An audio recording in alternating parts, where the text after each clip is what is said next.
compelling reason to not be even with everybody else. And no problem with the garbage. The water, I'm gonna recommend 5%. Guess I should turn that down, shouldn't I? Families that have big families, that's per month, that's too much of an increase for them. That's why I want 5%. See, Yeah, but you I've know, got something you don't see Saturday it and as much Sunday, here. but I don't have.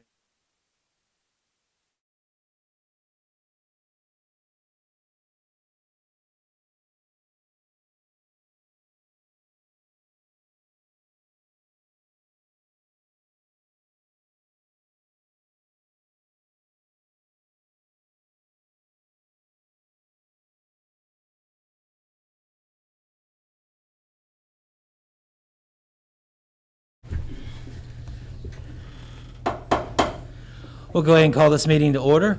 Councilman London, if you would be so kind. Yes, sir. Let us pray. Heavenly Father, once again, we're grateful.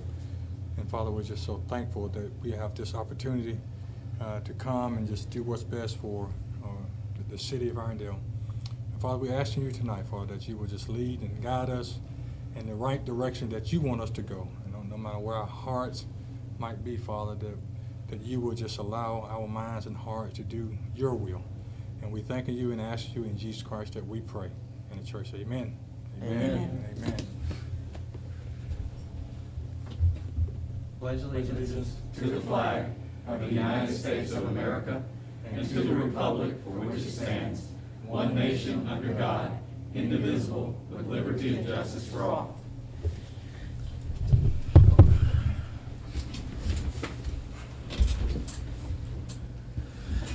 Thank you, sir, for that opening. Roll call, Councilman London. President? Councilwoman Cuellar. Here. Councilman Box. Here. Councilman Sims. Here. And myself here as well. First task is for the approval of the regular council meeting minutes from September 15th. If someone would motion that. I make a motion that we approve the minutes for September 15th, 2021.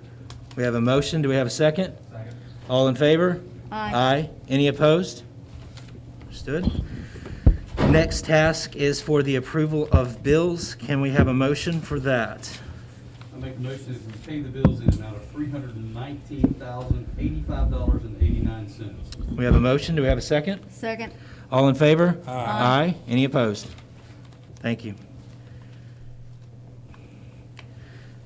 At this time, we would be looking for any of our professional or consultants to deliver a report. Any of our professional consultants? Okay. Mayor, if you would please give us your report. I have two proclamations tonight. And since we have a very heavy agenda, I'll go ahead and do those. And I want to say I just have one announcement after that.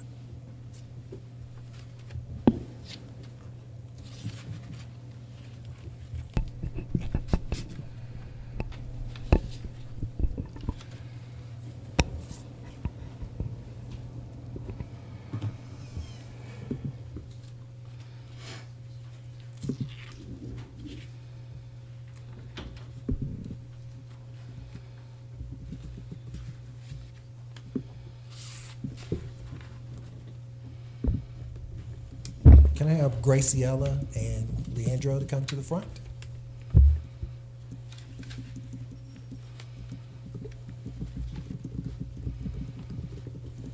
How are you all doing tonight? I wanted to give a proclamation to Ms. Vivian Moore. Vivian has only been in the community for probably a little bit over a year, but she has made such a tremendous impact by helping and being involved in so many activities that are going on here. And I'm a firm believer that you need to give people their roses while they can still receive them. However, Vivian is not with us tonight. She's not feeling well. However, she sent two of her employees to be here with us. So I am going to go ahead and read this proclamation, and then I will present it to Graciela and Leandro. All right? It says, whereas Vivian Moore operates one of the largest minority-owned businesses in the city of Irondale in our region, whereas Vivian State Farm Agency is a full-service bilingual business that has pioneered in the Hispanic insurance market in Central Alabama. Whereas Vivian has always played an active role in the community through the local Hispanic media, community events, and support to nonprofit organizations. Whereas Vivian worked for over 2 years as the Assistant Public Information Officer and Hispanic Liaison for the City of Birmingham Mayor's Office. Whereas Vivian also worked for 3 years as the Vice President for KPI Latino, the first Hispanic marketing agency and Spanish media production firm in the state. Whereas Vivian has served as a board member for the Hispanic Interest Coalition of Alabama, a member of the Birmingham Business Alliance Hispanic Business Council, the Bilingual Public Information Liaison for Jefferson County Emergency Management Agency, and a program coordinator for the Alabama Latin American Society, and has volunteered to serve her community in many other capacities. Whereas Vivian Mora, along with her family and staff, has been an invaluable partner in helping to build community and foster inclusion in the city of Irondale by serving as a partner on our first annual Yo Amo Irondale Festival, and so much more. Now therefore, be it resolved that I, James Douglas Stewart Jr., the mayor for the city of Irondale, issue this proclamation of appreciation honoring Ms. Vivian Moore during National Hispanic Heritage Month 2021. In witness whereof, I have signed and sealed on the 6th day of October 2021.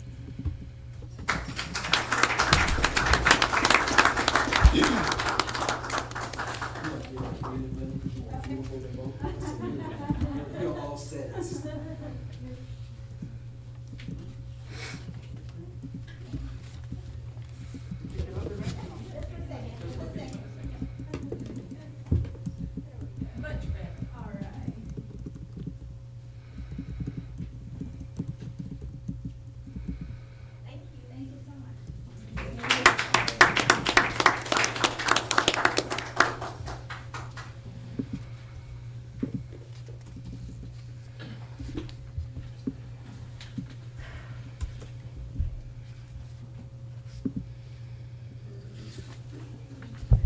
Okay, Vanessa, you would come to the front.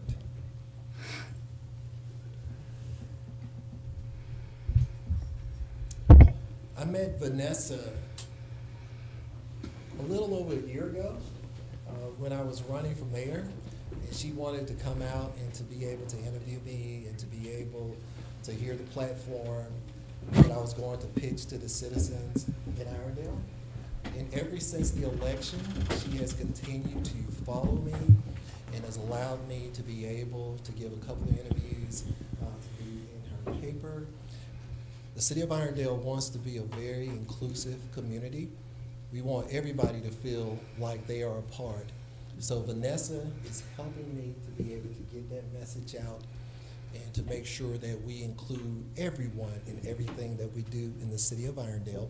And I wanted to give her her roses. She's pretty young, so she'll be with us for a while, but I'm gonna go ahead and give it to her anyway. Okay, it says, whereas Latino News was founded by the Vargas family more than 25 years ago to fill the need for medium that could communicate with the growing Latino community in our own language. Whereas Latino News has become a staple in Alabama, a voice that reflects not only what is happening on the local and state levels, but in the nation as well. Whereas the newspaper is distributed weekly in places frequented by the Latino community, such as stores, supermarkets, restaurants. Okay, whatever she said. Tacos. Some churches, and at a multitude of events where the Latino community is present. Whereas Latino News has continued to grow and succeed by being a consistent voice in and on the behalf of the community. Whereas Latino News has been an invaluable partner in helping to build community and foster inclusion in the city of Irondale by providing an outlet for communication, translation services, and more. Now, therefore, be it hereby resolved that I, James Douglas Stewart Jr., the mayor of the city of Irondale, issue this proclamation of appreciation honoring the Latino News during National Hispanic Heritage Month 2021. In witness whereof, I have signed and sealed on the 6th day of October the 20th, 21, or 2021. Yeah, you're welcome. You want to say anything? Community members, you know, Okay. so thank you so much. All It's right. an honor.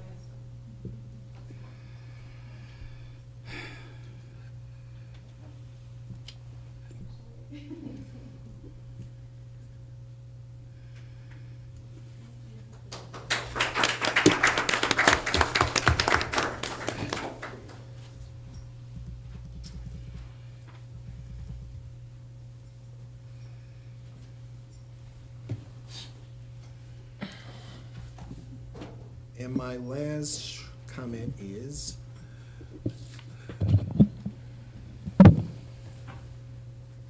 I just wanted to thank everyone who participated on September the 26th in Yo Amo Irondale Festival. I would like to thank State Farm again. Ms. Vivian Moore presented our fire department with a check for $3,000. It was a $3,000 grant that she provided to be able to give information and public interaction with families. Also, I want to thank the police department for their presence in keeping the public safe. Public Works, they always do a fantastic job, and I want to thank them for their cleanup efforts. And also, I want to let everybody know that I did get my sanity back after the event. I had an opportunity to be able to ride on the bull, and I did that twice, so maybe I lost my mind on the first one. But also I had an opportunity to go up with David Brasher in our ladder truck. He took me up 92 feet. I believe the ladder truck will go 106. However, I shared with him we did not have to go the other 14. He also asked me if I wanted to work the controls to be able to swing around in a circular motion. However, when he mentioned that we were close to one of the trees and we may not be able to clear it, I told him that he didn't have to worry about that. But I was ready to get back to the ground. When we were coming back to the ground, the ladder made this funny noise. And David said to me, "Mary, it usually doesn't make that noise." I said, "Well, David, do you think I really want to hear that 92 feet off the ground?" But it was something with the hydraulics, and he told me that the line was, they had just had it serviced, so they probably didn't bleed the line. But I just want to let everybody know that we had an awesome time. We're looking forward to doing the second annual event. And as I stated earlier, we just want to make sure that everybody in this community feels as if they are a part of the community. That's all I have for tonight, Council President. Thank you, Mayor. At this time, we would be looking for any, was there anybody that you wanted to, were there any other introductions? I'm sorry. Okay. I wanted to introduce to the citizens tonight. I introduced them at the Citizens Engagement Institute that we have on Thursday nights. We're in our 5th week. We have 23 individuals that have been showing up on a Thursday to be able to hear about local government. I truly believe that that is a feat in itself. But at that meeting, I introduced our interim public works director. And the reason that I hired an interim public works director, we all know that Frank has been off for a while. We also have Donna Newsom that has retired, and the only person that was in that department was Randy Pate. So we only had one level of leadership. I thought that it was very important to be able to keep the quality of services at a certain level. And I just happened to know an individual for about 20 years that has worked in public works for over 40 years. He started out on the back of a garbage truck, and he ended his career as the public works director for the city of Birmingham. So if he can handle the city of Birmingham, I surely believe that he could be a terrific asset to the city of Irondale.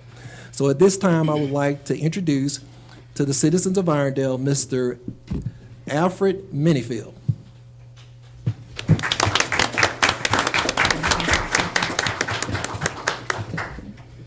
Greetings.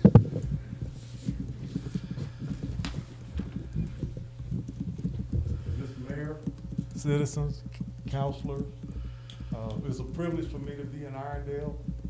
I guess as the mayor said, I got public works in my blood. It's pretty much all I know. But I look forward to serving the citizens, and any problems that you got, feel free to call, and we will respond. We'll do our best to get it resolved. Okay, thank you, Alfred. Thank you, sir. Alfred, that's okay, Don. He probably don't want me to give you his last name. But it's Alfred Menifield. It's M-E-N-I. M-E-N-I-F- I'm sorry. M-E-N-I-F-I-E-L-D. Albert? Yes. Nice to meet you. Glad you're here. Thank you, sir. That's all I have for tonight, Council President.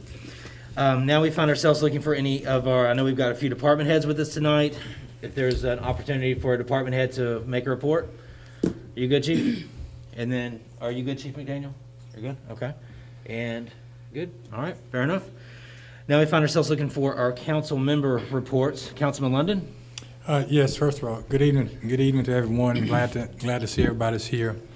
Just a few things I have. One, I want to talk about, we will have a park committee meeting on the second council meeting that's coming up. And we'll be talking about Ruffiner Park, and we also will be talking about the dog park. What I've done, I've put a committee together to discuss Ruffner, and that committee consists of Mayor plus three, right? Mayor plus three, and I put those together, and I'll be sending those names out to you guys who's a part of that committee here within the next week. And also my last one. Also, I have been talking with the football coach at the high school. We're talking about bringing the youth sports back to Irondale, and he put a plan together, and Mayor and I was going to get together with him and discuss the numbers before we present that, and we'll also present that at the next council meeting also. But after we have a conversation with him, then I'll give you guys those numbers. I want to make sure that we're all in line and ready to move forward. And my last thing I have, the World Games is coming, and we wanted to do a proclamation to let them know that Irondale it doesn't matter how big or how small, that we want to be part of the World Games that's coming next year. So I have Mr. Roberson, Jay Roberson here, and I want to present him. And I'll let him talk to you a little bit more about it, but I want to present him and the World Games a proclamation this afternoon, if that's okay. Sure.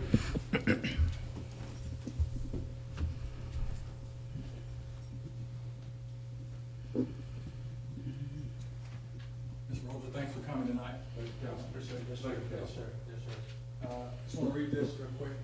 Whereas the World Games is an extraordinary international sport event held every 4 years that represents the pinnacle of competition for some of the world's best athletes in more than 30 unique, multidisciplinary sports.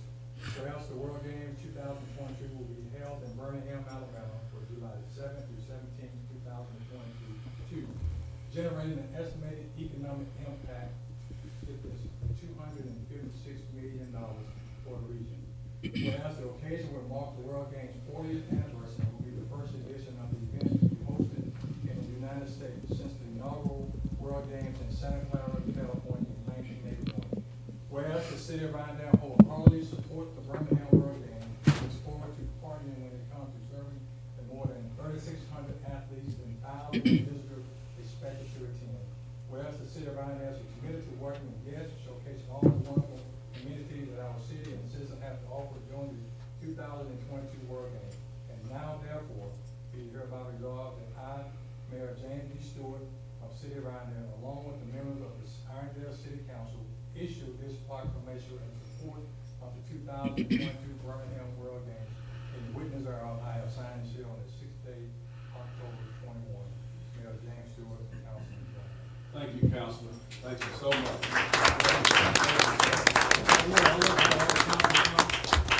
picture with Luke also. And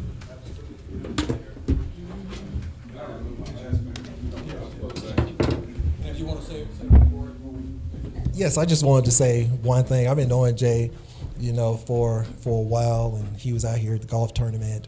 And I did try to get the World Games out here to the city of Irondale. You know that we have a softball complex here called Shea Stadium. So I met with Nick Sellers, who is the CEO of the World Games. He came out. He was very impressed with the stadium, and we were going to see if we could actually bring the American team out, or to be able to bring some teams out to come and practice, since we have such a wonderful facility. However, after you all check the regulations, we realized that they can only practice on grass facilities.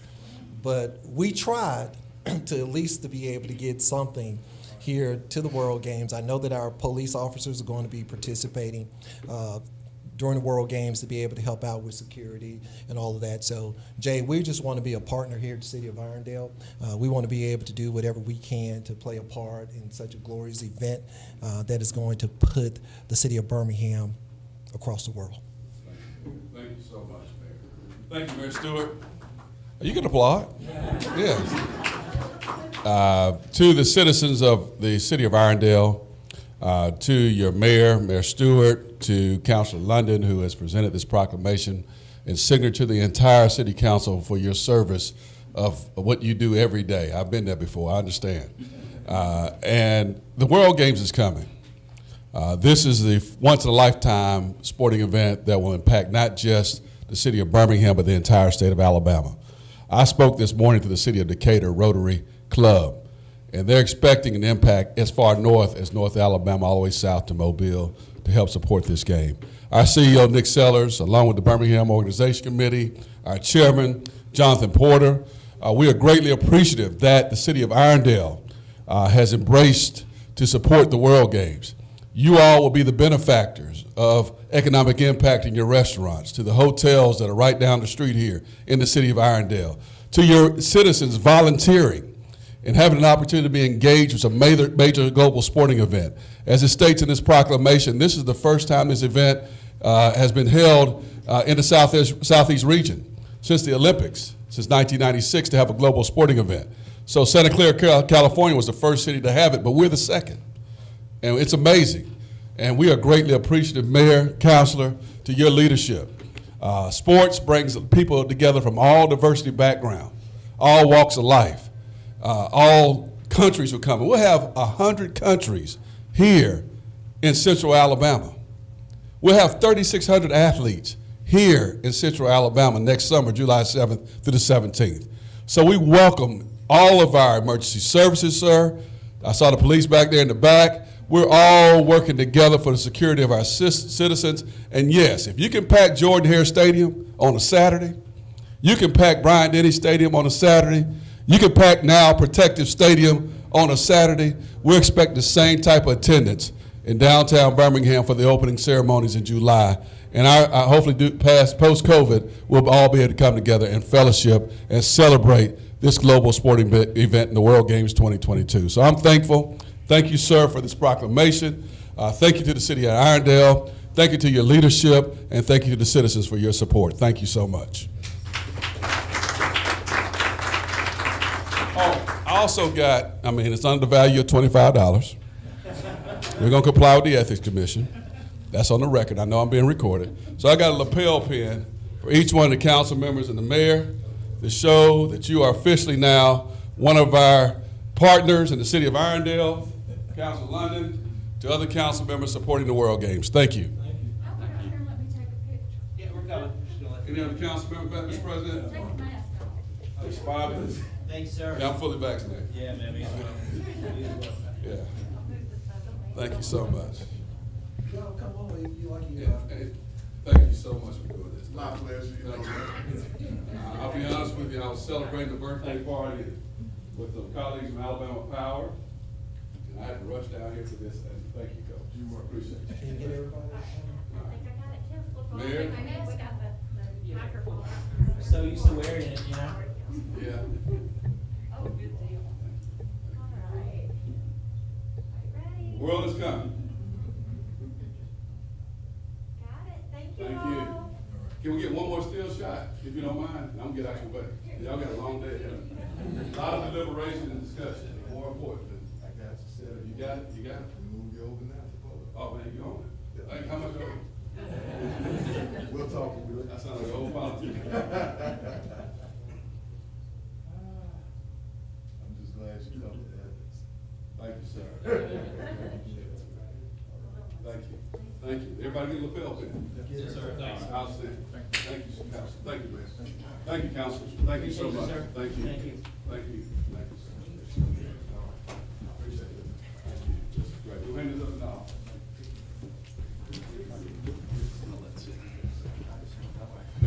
Okay, there she is.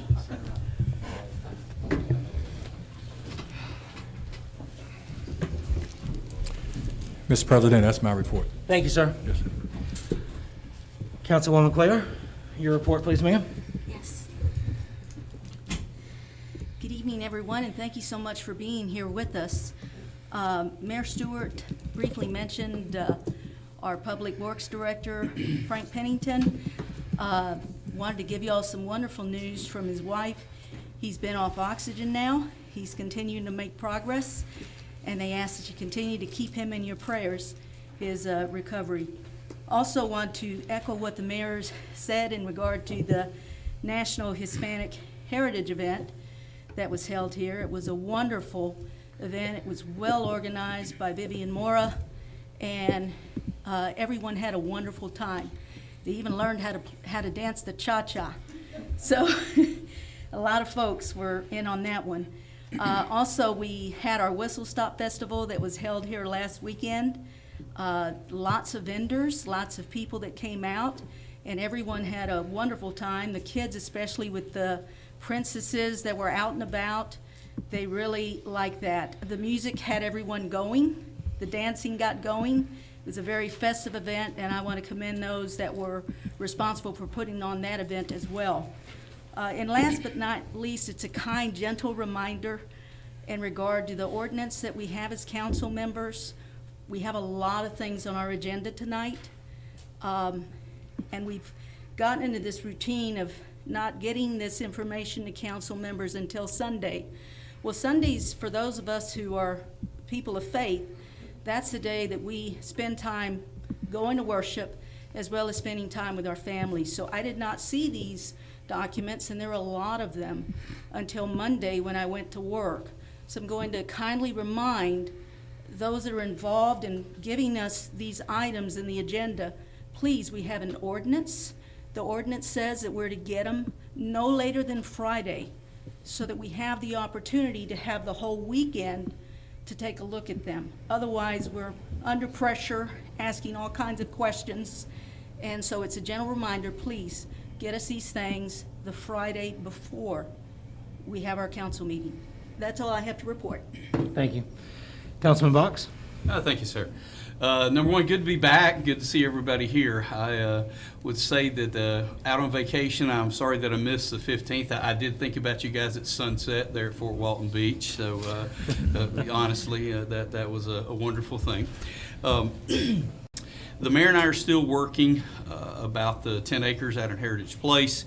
Several other things that I'm working on. Some of the neighborhoods and communities have responded to me with their wish list of some projects that I will pass through legal to see if donating some of my discretionary funds will be appropriate to do.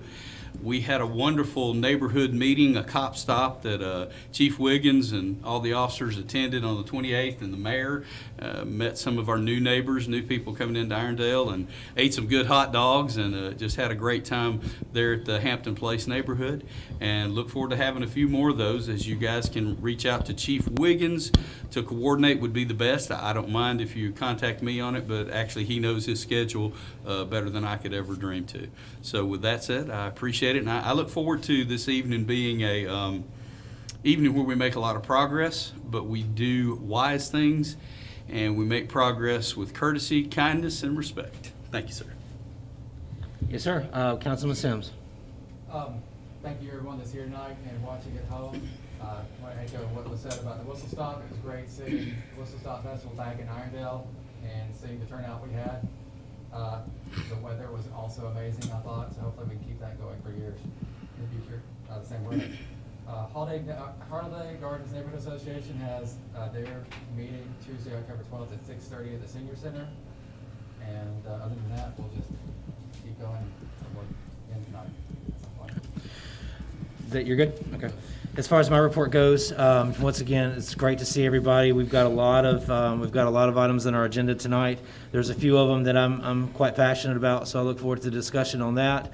And there will be, like Councilman London did with Ruffner Ballpark, I'll be looking to form a committee, a similar committee, to help with the construction of a dog park if some of these items pass tonight. So that will be on my agenda. So I'll be reaching out to the community to set that up if we're able to move forward on this evening. So other than that, that's all I have for my report. Thank you, everybody, for coming out tonight. All right.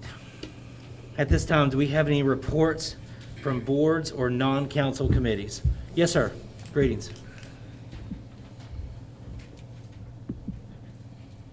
Hello, everybody. Marty Schwartz, Chairman of the Abatement Board. Unbeknownst to us, and thanks to Assistant Chief, Fire Chief Doss, in the Municipal Code dated 2/11/21, Chapter 4, Article 6, any home or property that is abated and requires demolition by the city requires us, the board, to report to you all the amount of that demolition, and then it's the responsibility of the council, with appropriate legal and posting of the information, to then make a resolution approving the amount of the demolition and to place a lien on that property. Now, we can't do that tonight on the properties that I have here because appropriate notice has to be made. But I just want you all to be aware of that. We have not done that in the past, but it is part of the code, which I hope you all have gotten or will get. And there were two properties that recently were demolished at city expense, and that will be discussed at the November 3rd meeting. So I just wanted to bring that to your attention. Perfect. Thank you, sir. Any other reports from boards or non-council committees? All right, fair enough. So we've got 21 items on the agenda for deliberation. We will get into the deliberation of those items here momentarily. But before we can do that, we need to we have two public hearings in front of us. We'll enter into those, just for a housekeeping standpoint, we'll enter into those one at a time. We'll enter into the public hearing. We will look for comments from citizens that are for the rezoning. And then after that is finished, we will look for any questions or comments about the not moving forward with the rezoning. Once we've got the yays and the nays sorted out, then we will go ahead and move into, we will go ahead and exit that public hearing, and then we will enter the second public hearing and move forward that in the same process. Then we'll close and then move forward with the actual deliberations of the item. So that being said, I'm going to go ahead and enter into a public hearing.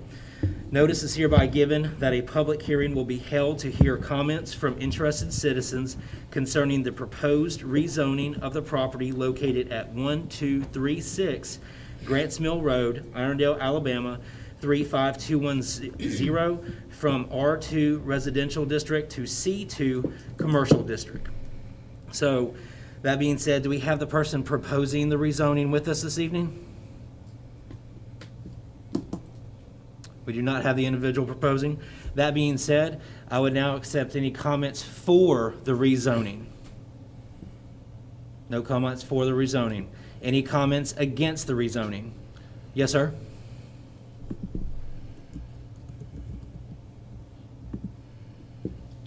Marty Schwartz, 5540 Haven Hill Road. This property is right across from Grants Mill Crossing and down the hill from the proposed grocery store site. And at the Planning and Zoning Committee, it was almost unanimously voted not to approve this rezoning. It was thought that this was not the best use for this particular property. There are issues with potential traffic across from the Grants Mill crossing. There were some environmental issues of concern. So I personally don't believe that that's the best use for that property, and we should oppose the rezoning. Thank you. Thank you, sir. Any other comments against the rezoning?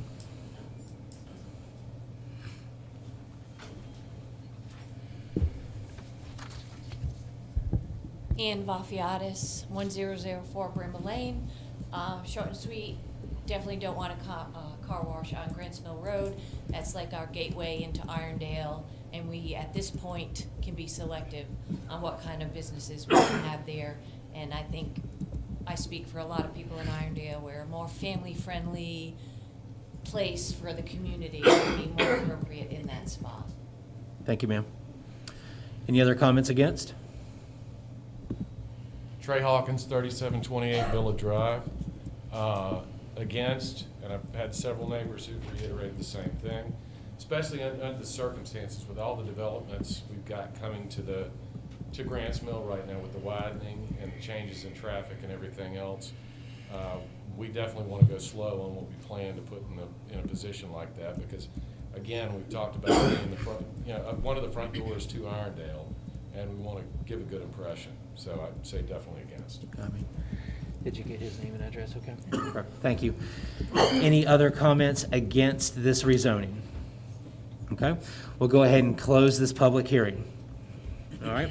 For our second, well, actually, before we transition to the second, for the council, Councilman London, do you have any questions about this rezoning? Trey, is it Trey? Was it Trey? Trey, what's your address again? 3728 Villa Drive. Okay. All right. That's it. No Okay. question. I'm sorry. No question. Councilwoman Cuellar, did you have any questions about this rezoning? No questions. Okay. Councilman Box, did you No have any? questions. Okay. Councilman Sims? No question. Okay. And I myself am the liaison to P&Z, so I've had my questions satisfied when this came to P&Z. Moving to our next public hearing.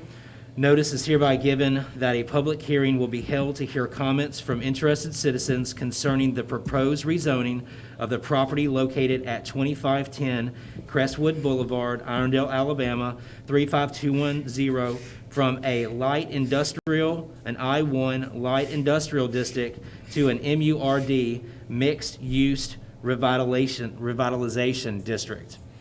That being said, this public hearing is open. I'll accept any comments for this rezoning. For this rezoning. Any comments against this rezoning? Yes, sir. I feel like it's a revolving door.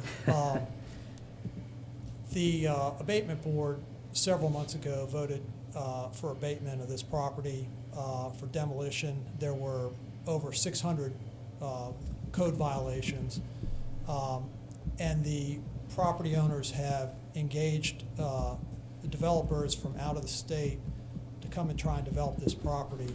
The first attempt was strictly residential. The second attempt was is now a mixed-use development. That property, that whole line of property along Crestwood Boulevard is not zoned or considered even by the Commercial Development Board for residential use. The owner of the Golden Rule is very much against it, and I'm against it. And I can tell you that it's almost, from the people that I talk to, it's almost unanimous for the citizens that I've talked to of the city. They would like to have that facility torn down or redeveloped strictly commercial in keeping with the plan of the city and the adjacent businesses. Thank you. Thank you, sir. Any other comments against this rezoning?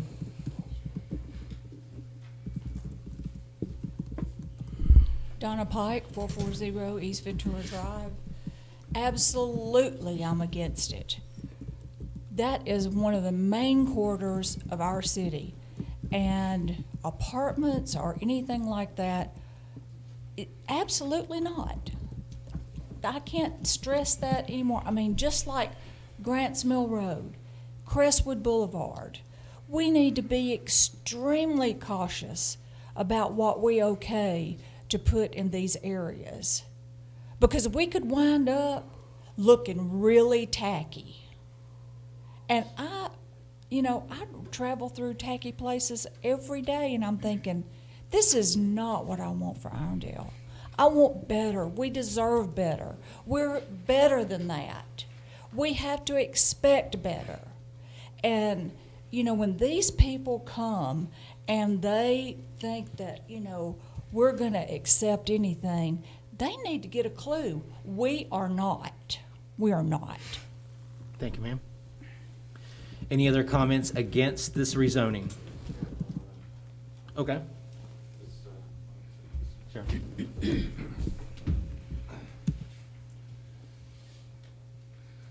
We have an online from Marcus Ferris that's against both of them. The other one didn't come through till after you closed it, but he was against both of those. So I didn't think either one of them was a good use for that property.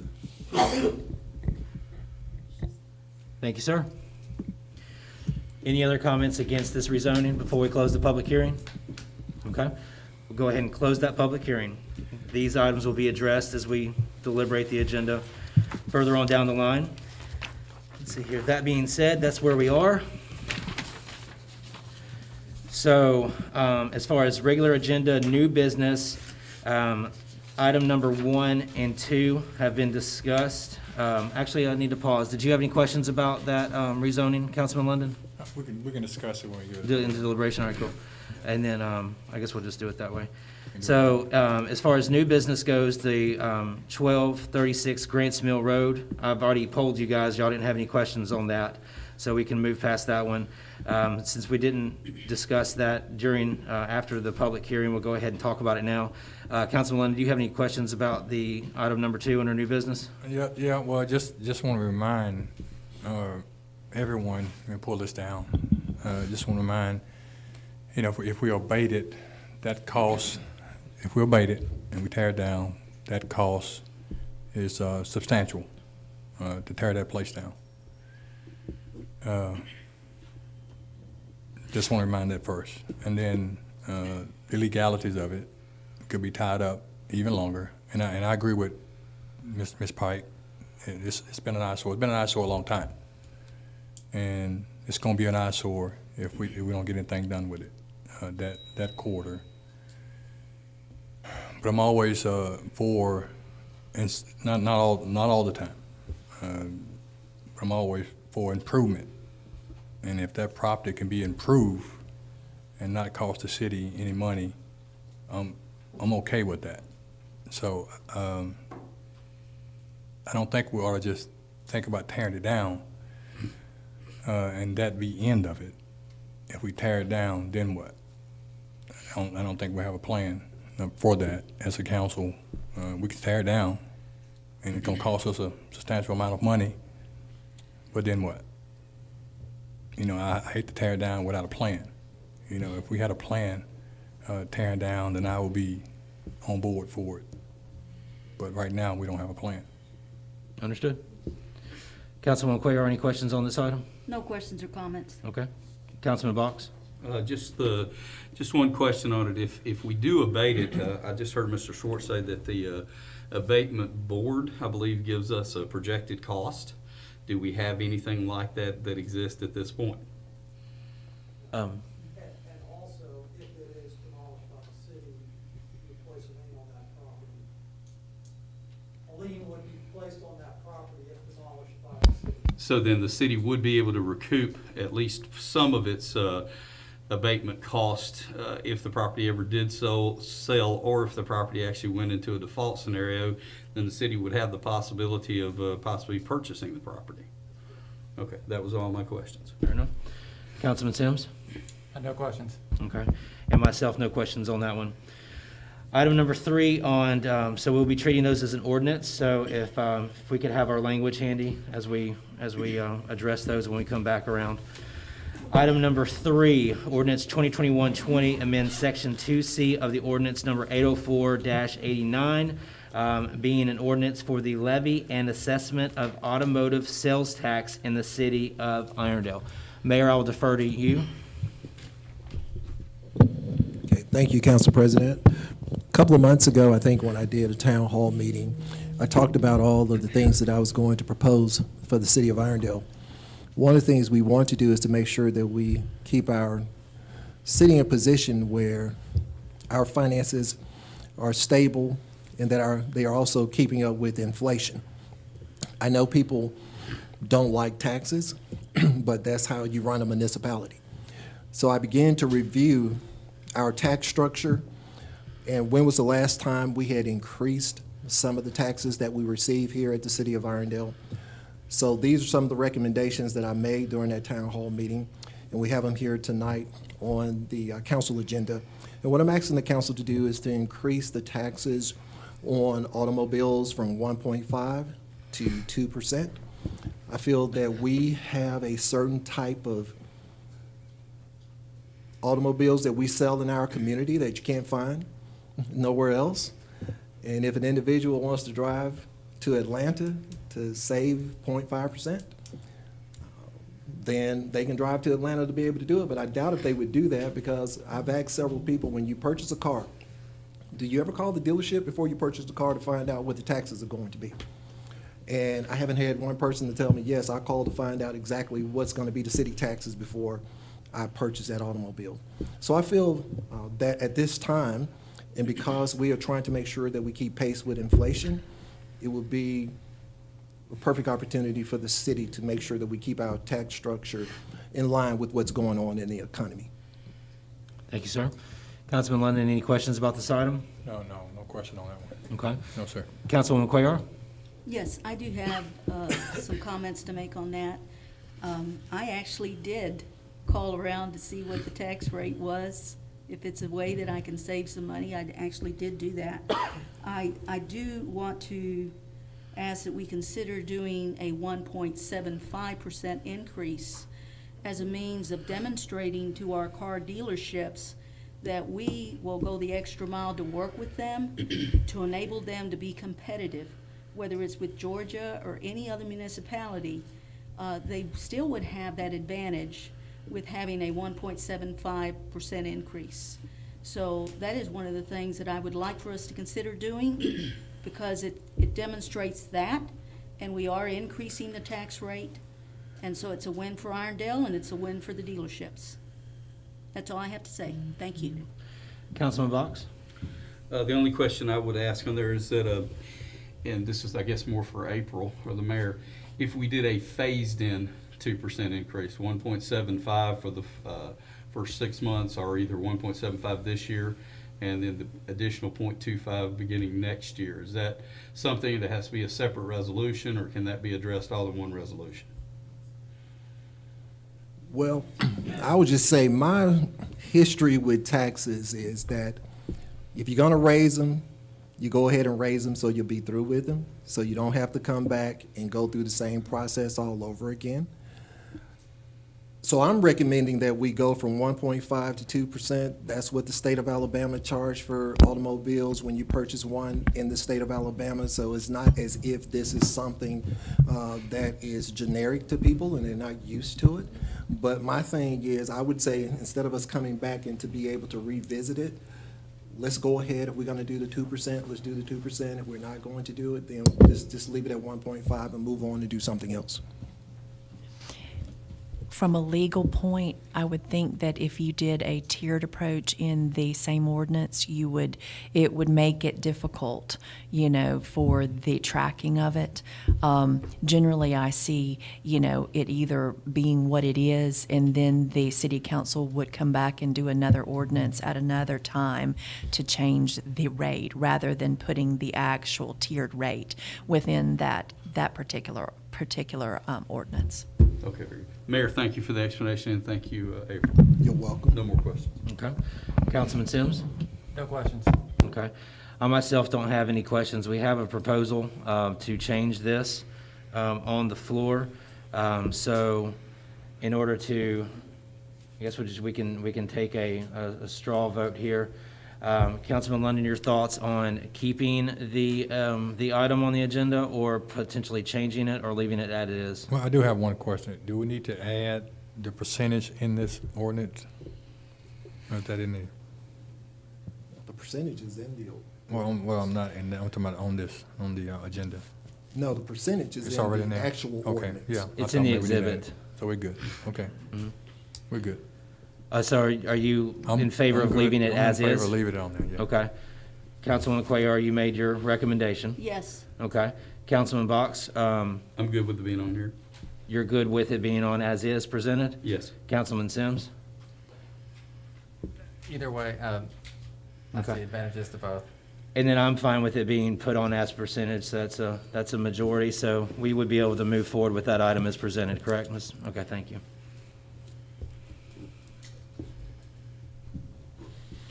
All right.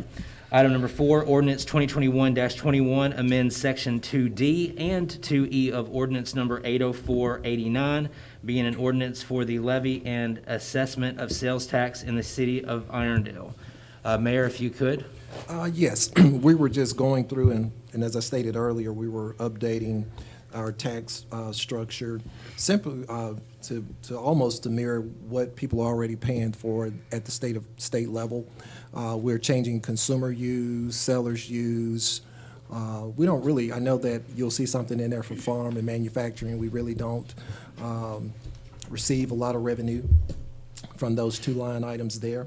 But again, I just want to make sure that we keep our tax structure in line with inflation, so when we do have to increase them, we don't have to make such a big jump to be able to do it.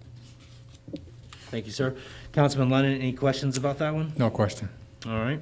Councilwoman Cuellar? Yeah, the only comment I have is that it was at 1%, this would only increase it to 1.5, which I'm fine with. Okay. Councilman Box? No, I'm good with it. Councilman Sims? Good. Okay, and I myself have no questions.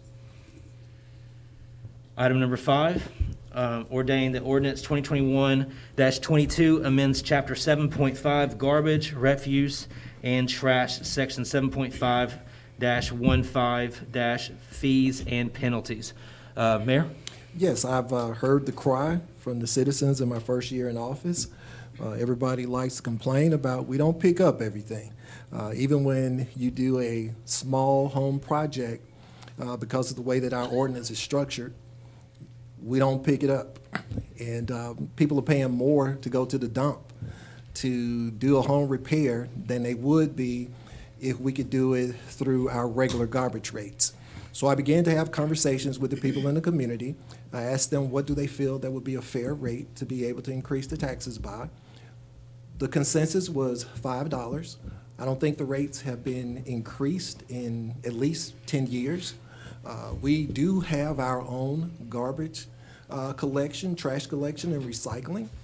I believe that our citizens are proud that we do have our own services, considering what's going on with the other municipalities that are around us.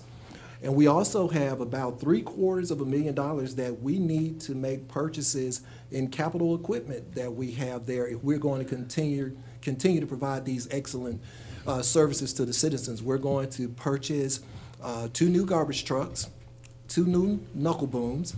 We're going to add additional personnel. Mr. Minifield has come into Public Works his first 2 weeks, and I've always heard people talk about why does it take the city 3 weeks to be able to pick up my trash? Well, Mr. Minifield has devised a schedule that we should be able to pick up trash at least once a week. But we will need the additional personnel and we need the equipment to be able to do it. So a $5 increase is equivalent to 17 cents a day. So maybe if you don't buy a bag of chips, coffee or something like that, fast food, it should be pretty affordable. So that's pretty much my summation on why we need to increase the garbage rates. Thank you, sir. Councilman London, any questions? Well, I'm excited about, the city being able to pick up, because that's my complaint also. I hear people in District 1 saying that we don't pick up everything. It's certain things that we pick up. So I'm excited about being able, people be able to put whatever they need to put out and we pick it up. So I'm excited about that part of it. Absolutely. Thanks, Mayor. You're welcome. Thank you, sir. Councilwoman Cuellar? Yes, I want to concur with Councilman London, and I've heard from several constituents in my district as well. and many of them have do-it-yourself projects that they do. And they have said, you know, if they would pick all that up, that would really help us, and we don't mind the $5 increase. So, they're in favor of it. I haven't heard anyone that is opposed to it. So, thank you, Mayor, for explaining. I'd also like to add that we have fuel costs that are increasing as well. And so it costs a lot more to provide this service for our residents. And so a $5 increase is certainly reasonable. Thank you. ma'am. Thank you. Councilman Box? Hey, just one comment, Mayor. I'm all for the increase, but my question would be, when we're picking up construction debris, you know, if we go out there and there's 5 yards of construction debris, 5 cubic yards there, being in the garbage industry myself, I know that there are additional charges on varying companies. I won't mention the names, but if you have a 60-gallon or 80-gallon trash can and there's 2 of them out there, then you could be charged additional. If you have more than X amount of yards, and I'll say X, I know what the programs are that these other, not municipalities, but for-profit garbage companies do, because of the additional cost on that construction debris, there's an additional billing to it. So is there going to be something, or is there a provision in here for if a residence is putting out 2 of the 90-gallon cans and more than X amount of yards of construction debris, that clearly we're losing money on a permit for the construction and paying additional money to pick it up? Is there any provision for that in this ordinance? Well, what we're going to do, Councilman Box, we're going to redefine small. Very good, sir. Small doesn't mean that because you live in the city and you tear down a whole house, we'll come pick it up. Thank you, sir. Small means that you decided to refurbish your bathroom, and you decided to go in there and tear a few items out, and you Yes, don't want to have to take those to the dump, then you can put those out there and we'll pick it up. Yes, sir. Therefore, if you're acting as your own contractor to be able to do something that big, you still have to go get the equipment to be able to carry it away yourself. If you're a contractor, we're definitely not going to pick it up if you're a contractor. But we're going to redefine small and then give the Public Works Director the discretion to determine what is small and what is not small. But we're also going to ask people, before you do anything, please call Public Works and have a conversation with us before you put anything out, because it's much easier to be able to get it correct on the front end than it is for you to put it out there and then you're pissed because we don't come out there to pick it up. Very good, Mayor. Thank you so much for that explanation. I'm good with that, sir. Perfect. Councilman Sims? I'm good. Okay. And then my question I had for the mayor when we spoke about this was, are we going to make sure we're policing our contractors that were working over the weekend that were possibly abusing the system before this ordinance was changed? And he's got a plan in place to make sure we police workers that are doing work on the weekend, to make sure that the system's not being abused. I would like to add that we are also hiring a brand new inspector. Fantastic. Awesome. A brand new inspector. What kind of inspector? The inspector that you wanted us to hire, Donna. So, hold on for a second. Josh or Brad, when does the new inspector start, or has he already started? October the 20th. Okay, Donna, October 20th. Will this be a full-time inspector or a part-time? Full-time. Okay. Gotcha. Don't even mention part-time. Just a question. We'll make sure he's at the first meeting after that so that you can introduce him. Okay. Thank Make sure you. you get acquainted with Donna Pike, too. Oh, yeah.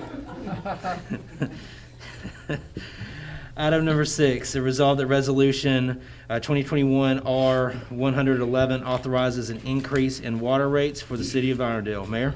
Okay. In 2014, the city did a rate study for 10 years to determine what the rate should be. When that study was done, I think the city was already behind somewhere between 45 to 60% on what those rates should be. City decided to do a ordinance that would increase rates, I want to say maybe 10%, 10%. They did it over a 3-year period. However, in 2017, they stopped raising the rates. However, inflation and everything else continue to go up. One of the things we want to do in our water department, we want to make sure that we work on our infrastructure. It's very important that if we're going to keep the water department that we also keep the infrastructure in place.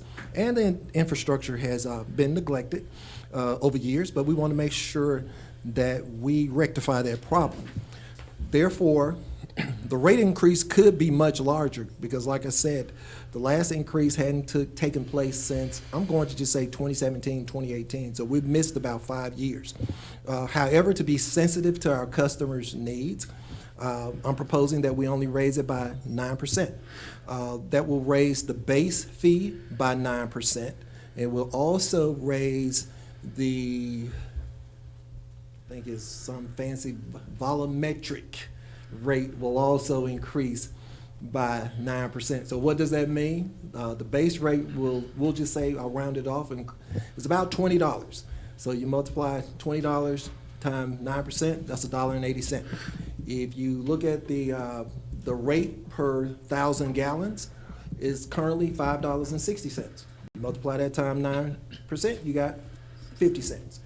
So the increase that we're asking on, and this is just an approximation based on an estimation of 3,000 gallons, which would be around $2.31. You divide 231 by 30 days, and it works out to be 8 cents a day. Thank you, sir. Councilman Lennon, any questions on this item? No, sir. That's a lot of numbers there, Mayor. That is a lot of numbers. Councilwoman Cuellar? Thanks to our city attorney, she got me this rate that we have for our water rates right now. The only question I have is I'm thinking about families, those that have 2 children, 3 children, 4 children at home. They bathe, they use a lot of water versus me, I'm single. I don't use as much water as a family of 4. And I want to make sure that we're not placing too much of a burden on the families as well as our senior citizens that are retired and are on a fixed income. How much do you estimate a family of 3 or 4 would have on a water bill, a monthly water bill?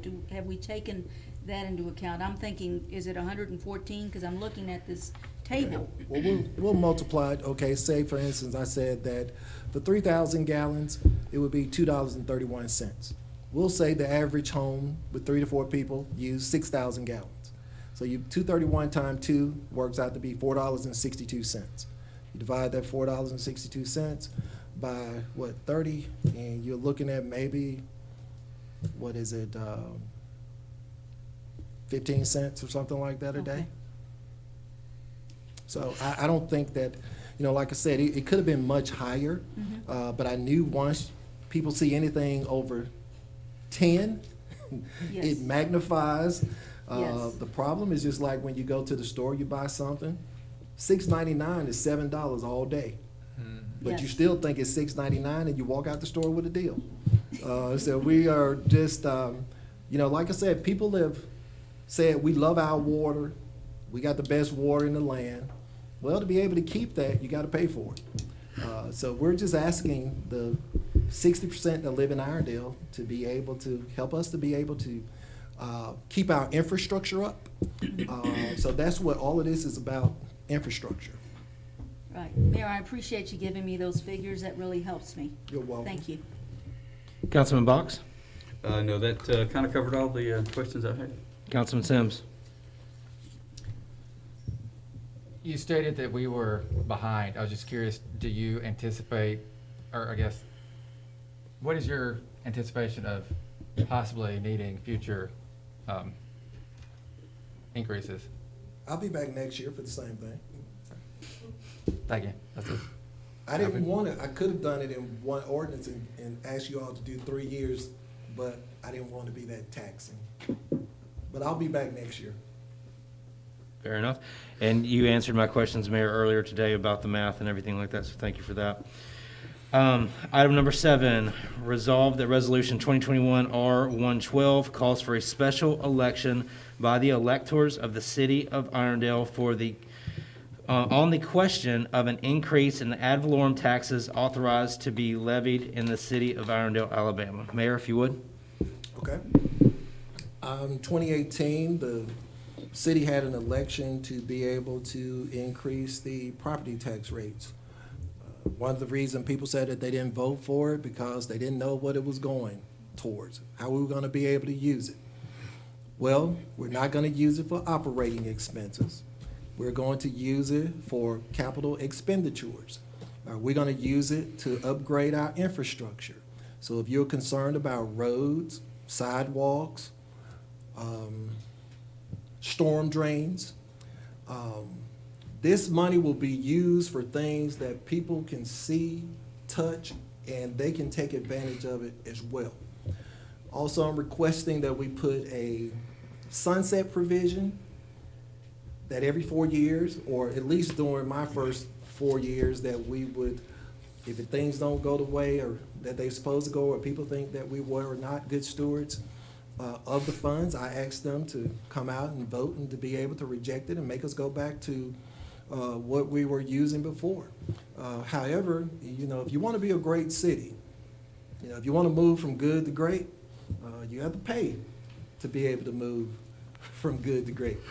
You know, right now, when I was doing some of the research on the millage that cities play in Jefferson County, I mean, Fairfield, Brighton, Lipscomb, Mugga, Pleasant Grove paid 30 mills. And we paid 6.5, and we're only asking to go to 6.6, go from 6.5 to 12.5. And the only reason that we can go that high because there is a law that's called the lid. And the lid means that you can only go so high, you can only raise your taxes so high unless you go to the legislators and have them to be able to put to something together in Montgomery to be able to do it. But on a $100,000 home, the tax increase would be $65 a year. Divided by 12 works out to be about $550 a month. Divide that by 30, I mean, it's, my calculator in my head is running out, you all. But at the end of the day, it's very minimal. And I would say that if you gave up a few donuts, Starbucks coffee, #1 at Chick-fil-A, we should be able to raise over $1 million to make sure that we continue to improve the infrastructure in the city of Irondale. I was in a conference in Nashville for the last 3 days, and that's what they talk about, that you can't attract companies and businesses to come to your community if you got a crumbling infrastructure. So, like I said, if we want to move from good to great, if we want to move from being in the middle of the tier to being up there in the higher tiers in our county, then, again, we can't ask people to do for us what we won't do for ourselves. And that's what this property tax is all about, is asking the citizens of Irondale that if you want to be great, you got to pay for it. Thank you, sir. And just as a clarifying point, we're not voting to raise the property tax at this moment. We're voting to authorize a vote. All right. So a vote of the people. So at some point in time. You're right, Council President, and that would be March the 22nd. March 22nd. So this resolution is adopted. The election would be March the 22nd. The resolution, if adopted, would have to be sent to the county by June the 30th. And if it's there before June the 30th, on October 2023, you would pay the increase when you pay your property tax. Thank you. All right. Item number 8, Resolution 2021-R113 approves the 050 retail Councilman beer. Spivey? I'm sorry? Well, we have a point of order. Can we have a chance to discuss this, or? Thank you for calling me on that. I You're welcome. appreciate that. Councilman London? No question. You're good? Councilwoman Cuellar? Yeah, I did want to make mention, because I have heard from several constituents, as well as people that are not in my district. And again, I am sensitive to families, those who have children. We have retired people that are on fixed incomes, and I have a great deal of compassion for the poor in our community. So what I'm looking at is, we're going to increase the garbage, we're going to increase the water, and what I'd like us to consider doing is put this off for a year, because our roads are gonna be improved next year. I'm always a person that likes to show you what we're doing. We've made these improvements. Our water system, we're gonna make improvements to that. And then we come back to our residents and say, this cost us a lot of money. We'd like to keep doing these things, but we're gonna need to have a property tax increase. So I'm coming from that standpoint, compassion for the poor, the families, and our retired people on fixed incomes, that we put this off for a year, and then we bring this forward after we've done improvements to roads and to our water system. So those are my comments. Thank you. Councilman Box? The only question I have is for legal, I suppose. I was under the impression that many retirees, after they reach a certain age, can actually be tax exempt from property tax. That is true. So I believe that, it's that would kind of 65. exclude retirees on fixed income that are past a certain age. As long as they qualify for the exemption with the county, yes. Okay. What do That's- we currently have in place for that? Do we have anything in place for retirees? That's a county. That's a county, that's a function. county call, It not a isn't a city city call. You have to apply to the county for it to be exempt. And yes, age and disability can play a factor in that exemption. Mhm. That's the only question I have. Okay. Councilman Sims? I just want to clarify the date that the mayor said it would first be owed. So if election next March is 2022, if everything gets to the county by June, it's not going to actually be a higher tax until what's owed October of 2023? Is that what you said? That's correct. Okay. So when we get our little annual love letter from the county in October of 2023, that's where the rate Increase will would be be on there. increased. Yes. 2 Right. years from now, okay. The other thing is, I recall from the last time we had the election, do you recall the percentage that would be paid by residents and the percentage by businesses? I talked to the deputy county tax assessor today, and I know previously I may have misstated myself by saying that the business community would carry more of the tax than the residential community.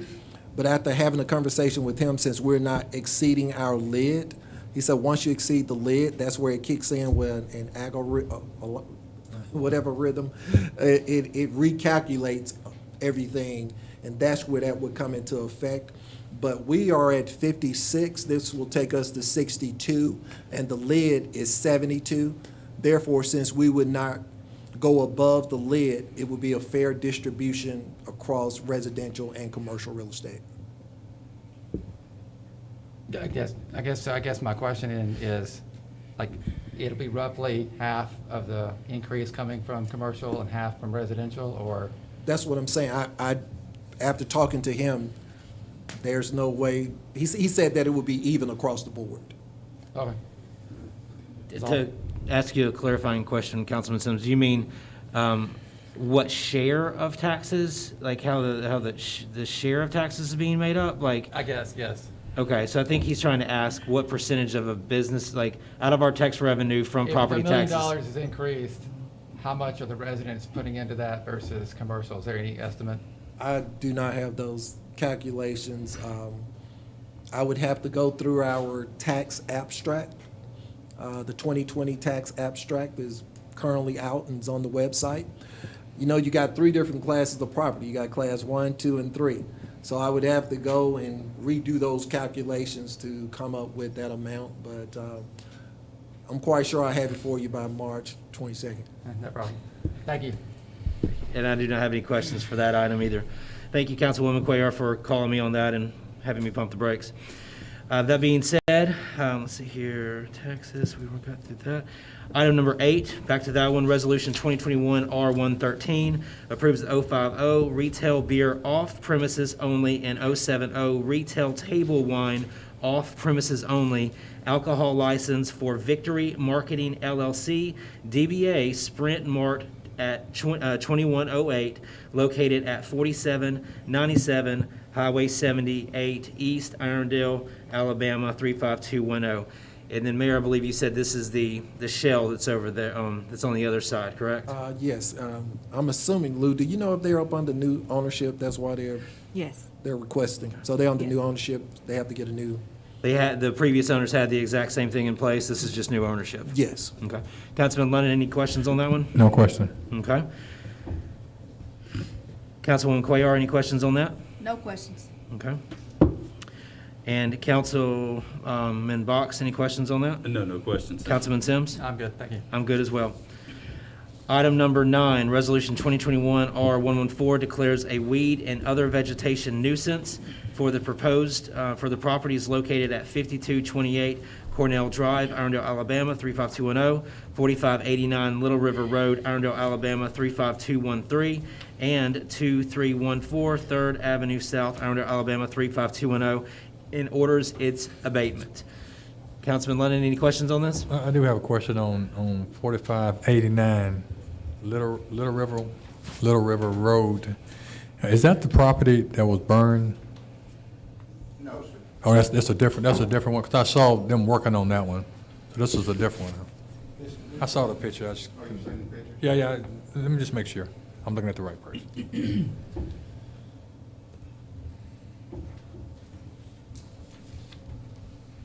Oh, okay. So it's not the one that's burned. Okay, yeah, okay. All right, that was my question. Thank you.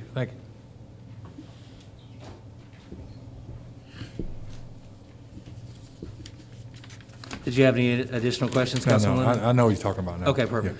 Councilwoman Cuellar, any questions on any of these various properties? No questions. Councilman Box? No questions. Councilman Sims? None. And myself, none as well.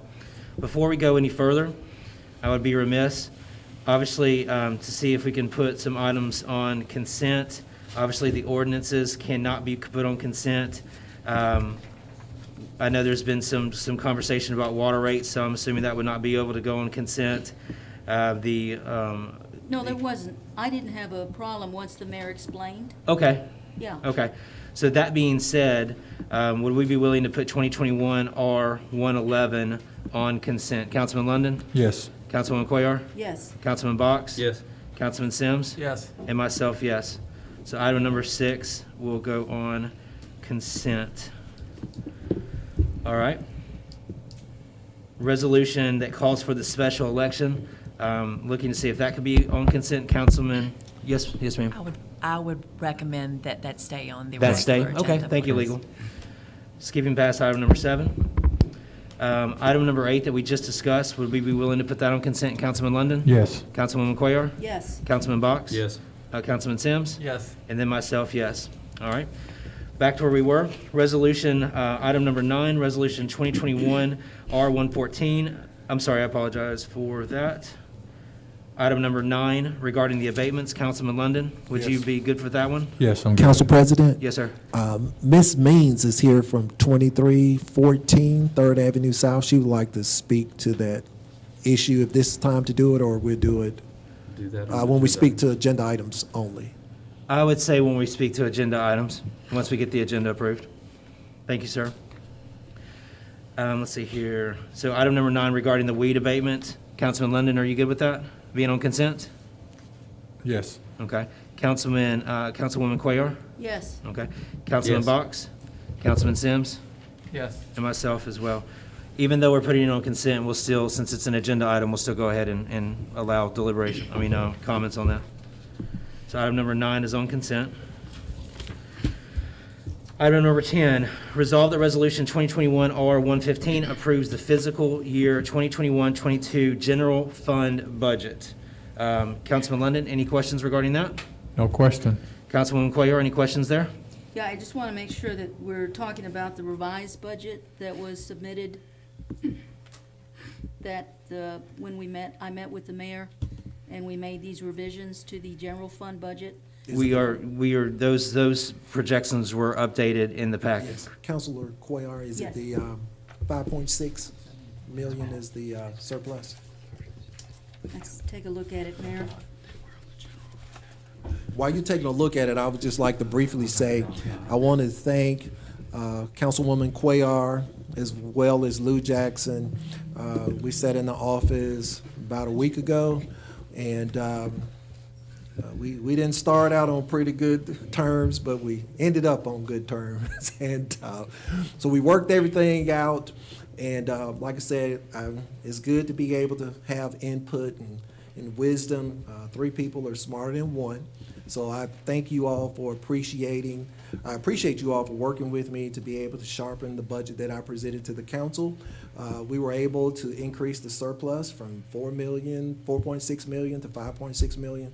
So again, I just want to thank you all and look forward to continuing to have those kind of gatherings. Mayor Stewart, I want to thank you very much for taking time out of your schedule to sit down and visit with me so that we could discuss it. It was a wonderful meeting, and I really sincerely appreciate it, Mayor Stewart. You're Thank welcome. You good? Yes. Okay. Councilman Box? Yeah, I'm good. I just, once again, reiterate the mayor and Councilwoman Cullors. I'm glad that, it's good to see that we're actually forging a team that's gonna work together and cooperate. That's what this is all about.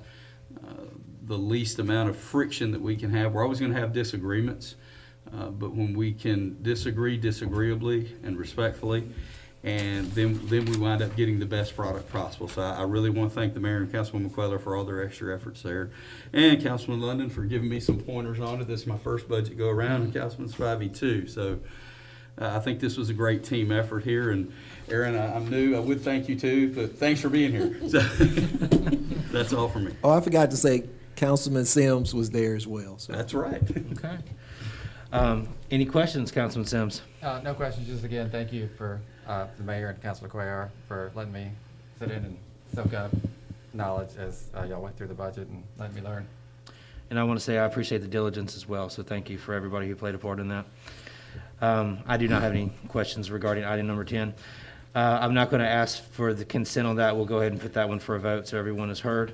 Item number 11, Resolution 2021-R116, approves the fiscal year 2021-22 capital budget. Councilman London? No question. Councilwoman Cuellar? And this is the revised fiscal year 2021 that we received from our city clerk, right? Yes. Okay, I'm good with that too. Cool. Thank you. Councilman Box? No questions. Councilman Sims? No questions. And myself, no questions. Item number 12 is Resolution 2021-R117 that approves the fiscal year 2021-22 Water Department budget. Councilman London? No questions. Councilwoman Cuellar? No questions. Councilman Box? No questions. Councilman Sims? No questions. Myself as well. Item number 13, Resolution 2021-R118 approves a compensation increase of 3% for classified and unclassified employees and retirees. Councilman London, Mayor, did you have anything that you wanted to add to that? Well, I just wanted to say that I was having a conversation with one of the employees, I think it was like a couple of weeks ago, and he was sharing with me, he said, well, you know, Mayor, before you came into office, he said, we were having a problem where everybody was trying to go to other municipalities to work. He said, but since you and the council have been very fair with making sure that we receive fair and equitable wages, he said, now we have people in other municipalities asking, can they come work at the city of Irondale? Wow. And I thought that was a great testimony for everybody to know that the things that you're doing up here on the council, that the city employees really appreciate it. Thank you.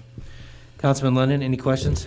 No questions. Councilwoman Cuellar? No questions. Councilman Box? No questions. Councilman Sims? No questions. Myself as well. Legal, is that an item that we could put on consent? Would you be okay with that before I ask? It is. Okay. Are you in favor of that going on consent, Councilman London? Yes. And Councilwoman Cuellar? Yes. Councilman Box? Yes. Sims? Councilman Yes. Sims? And myself, yes, okay. So we'll go ahead and put that. Item number 13 will be on consent. Item number 14, Resolution 2021-R119 establishes and authorizes expenditure of coronavirus state and local fiscal recovery funds on a small business relief program in an amount not to exceed $250,000. Mayor, could you give us an idea, a little bit of how these funds will be used? Yes, a couple think it was about a month ago, I had invited small businesses to come in to share with us their growing pains and what they had gone through while they were dealing with COVID. I also asked them to be able to give me some advice on how we could be able to help them here at the city.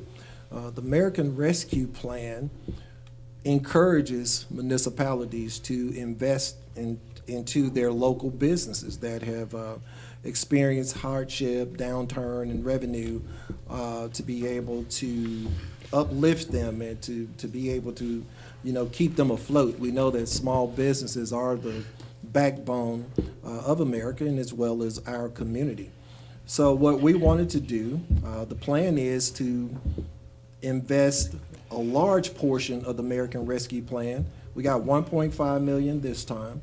We received $1.5 million by July. And I would say that we've used the bulk of that money to be able to take care of our infrastructure in the water department. However, I feel that it's very important that if we're going to build community, that you have to be able to invest in the community. So we've designed I guess you could say, a program or a plan to be able to allow small businesses to fill out an application and submit it to the city, and they can receive a grant up to the amount of $10,000.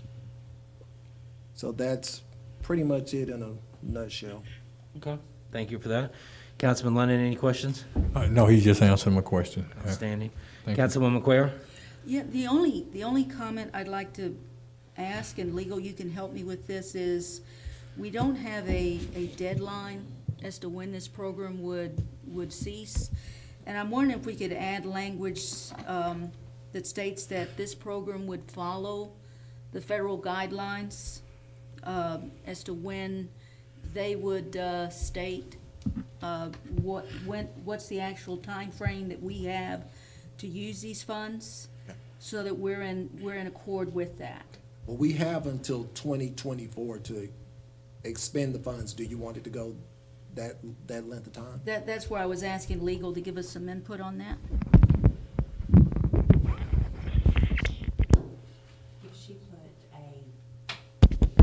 If she put a condition upon it that basically said that these funds would be used in accordance with, federal requirements, that would allow Mayor for any extensions of that. And so if you left that open, then it would allow that versus putting a date on. We'll just use federal guidelines. Right. Yes, sir, that would be my recommendation. Thank you. And question for legal, does that language need to be stated when we approve the agenda, or can the exhibit just be updated? I would leave it on the regular agenda and the motion to approve be made subject to that language being attached. Okay, fair enough. So when we come to that, if someone would like to champion that when it's introduced on the floor. Okay, thank you. Did that conclude your questions on that, Councilwoman? That's it, thank you. Okay, Councilman Box? Yeah, the only question I had, I was in the meeting the mayor had, which I think the program is great, but in reading through the resolution, I didn't see who's actually going to be qualifying these businesses. We see that they're signing an affidavit, but I don't see where we're asking them to present a business license from Irondale. I don't see where we're asking them to give us tax returns that actually showed that they suffered a loss during the COVID time. So I'm not saying I'm against it. I just thought we were going to be a little bit more in depth on our qualifying, or at least more in depth on the qualifying of the larger loans. We talked about a structured thing of the smaller loans, just the affidavit, but then as they increased, it would be more of some type of certification program instead of just just the qualifying, just the affidavit. I can speak to it for you. Yes, sir. Thank you. Our wonderful, fantastic city clerk is going to be the administrator. Okay. I haven't talked to her today, so that's why she's not smiling, Donna, because we hadn't talked. But that's what happens when you're a great city clerk. You get everything. But the plan is when an individual purchase their business license, because you have to have a business license to be able to qualify for the funding, you have to fill out the paperwork to state what were your gross receipts. Mhm. So we already have their gross receipts. So it would be, I guess, redundant to require them to give us a tax return when they've already submitted what their gross receipts are. And we can pull it up in our revenue system to be able to determine what was their revenue stream as long as they've been a business in the city of Irondale. So the only businesses that wouldn't have a history would be new startup businesses that are just buying business license for 2021. Exactly, but by the time we implement this program, they'll be purchasing a business license in January. Very good, sir. That's all my questions. Thank you. Okay. Councilman Sims? I'm just, the funding given to businesses, is that a grant? Is it a loan? Is it, what is it? It's a grant. Okay. And myself, I have no questions on that. Item number 15, Resolution 2021-R120 authorizes the allocation of $3,000 in public funds for the Cahaba Landing. This has got my name on it, so I will explain it.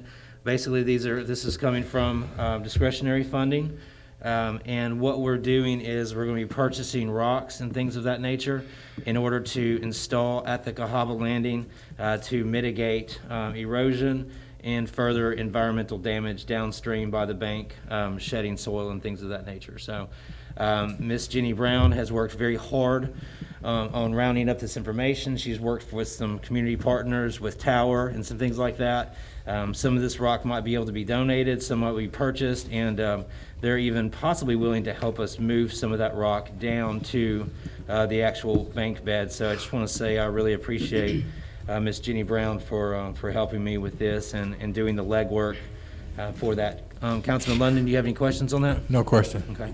Councilwoman Cuellar? No questions. Okay. Councilman Box? No questions. Councilman Sims? I just want to say, I pass a lot of rock every day on the way to Shays Valley. Sure. I don't know what they're doing with it, but maybe they'll give it to you. Hopefully some of that might come to the landing.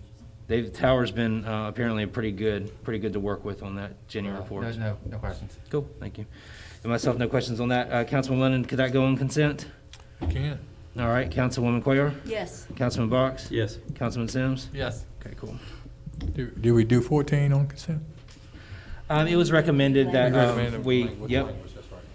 that we vote on that. So 15 is on consent. Item number 16, resolution, let's see here.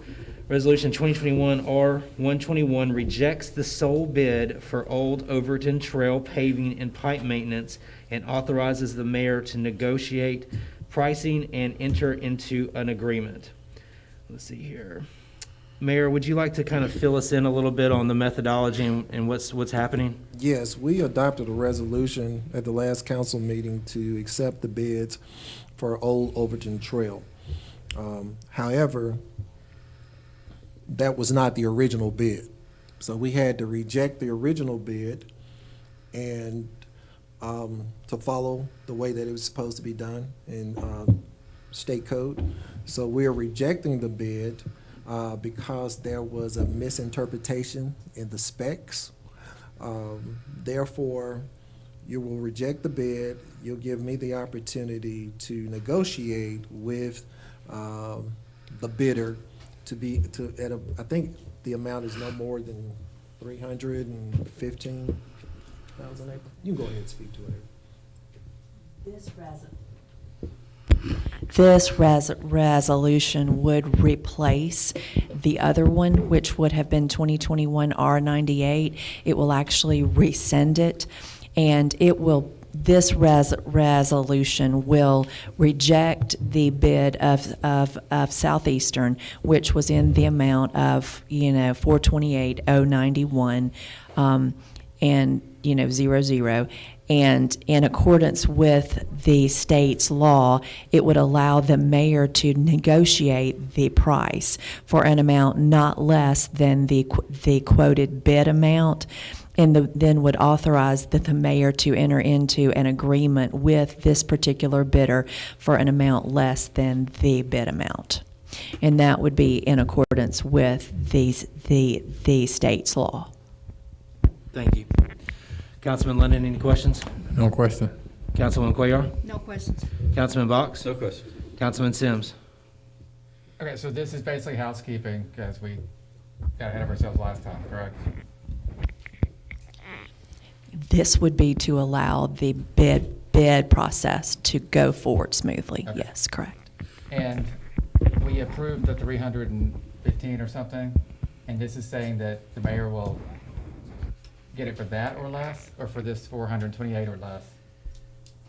This would rescind the resolution which accepted the 315 and authorized the mayor to negotiate with Southeastern for an amount less than the 428,091, which,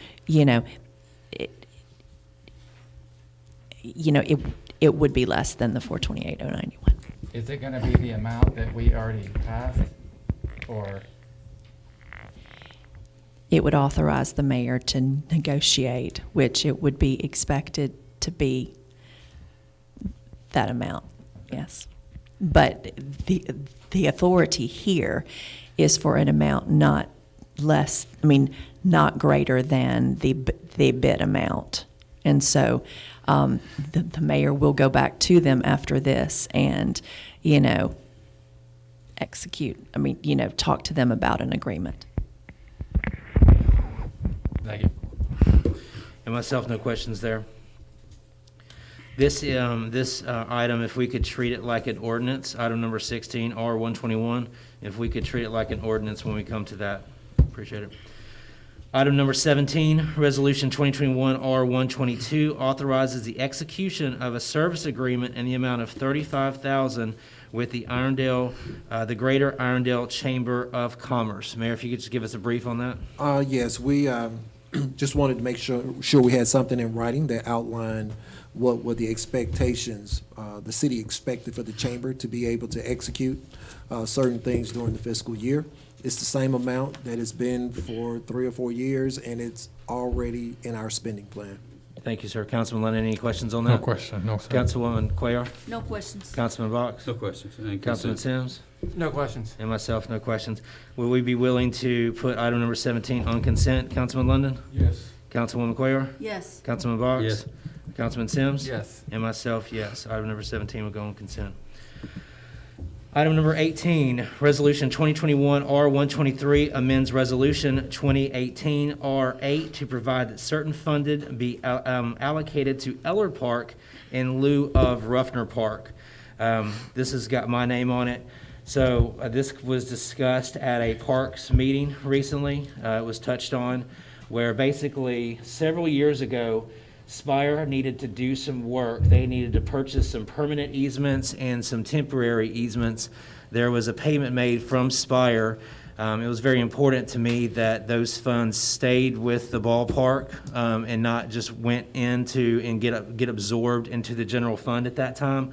So we earmarked those Spire funds for the ballpark. The total of those funds now, the amount that's in the exhibit is $42,605.20.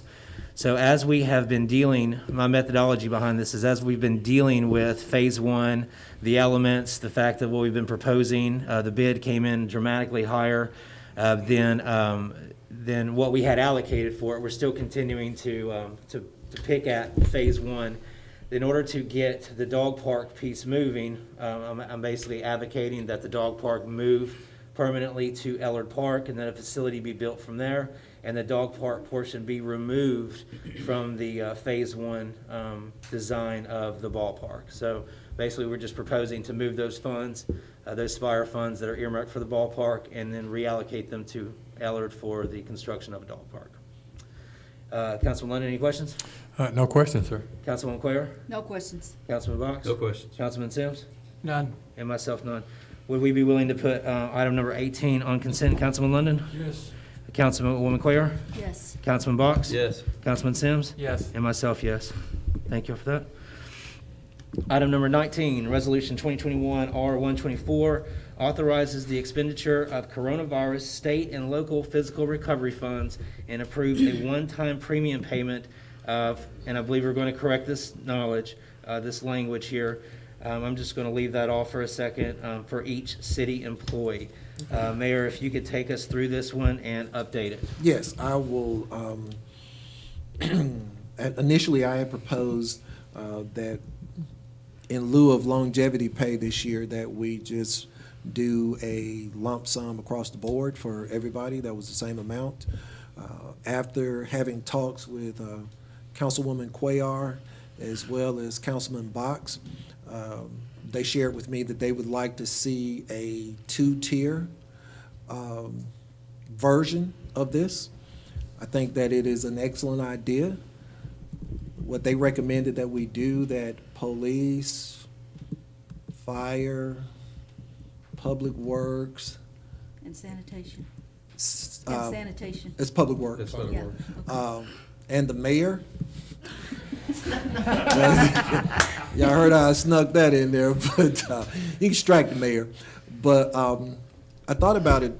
We also have individuals in the water department that works in the field. Correct. So can we throw them in? Yeah, I would Yeah, say. I would- that's what I meant so by I the- thought that was Okay. public works. so- That's what I meant with the Okay. sanitation. So according to Councilwoman Cuellar and Councilman Box, they're going to give the employees a nice little Christmas gift.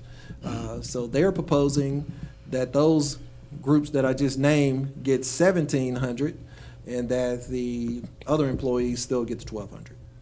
Fair enough. Councilman London, any questions? Did you say council is involved in that too? No, no question. I mean, well, let me say thank you, Councilman Cuellar and Box for that. I know the employees. Can you give them a clap? You want to give them a clap? No, I'm just joking. No question. Councilwoman Cuellar, any questions on this? Yeah, and I just want to explain the reasoning for this is that I'm certainly mindful of the fact and appreciate our employees, but we do have employees that were on the front lines of the pandemic who worked in uncontrolled environments. And they were in close contact with the public and still are, which put them at a higher risk of encountering infected residents or people, in the case of the police department, or contaminated materials because of their city-based jobs. And then we had employees that worked at City Hall or offices during the pandemic, but they didn't face these extreme or daily dangers that these employees that we identified did face every day. And so that's how I was looking at this, and this is why I sat down with Mayor Stewart to discuss it. But I want the city employees to understand where I was coming from when I presented this to the mayor. Not saying that what you're doing is not important, but there are those that were every day at a much higher risk, and we really appreciate that. Councilman Box? Basically, same thing Councilwoman Cuellar, the militaristic view of it. When you're deployed overseas, you get deployment pay. When you're actually in combat, you get hazardous duty pay. Fair enough. That's all I have. Councilman Sims? No questions. Okay, and myself, no questions. Once again, thank you all for y'all's diligence on that. Legal, would this be an item that I could ask for consent on?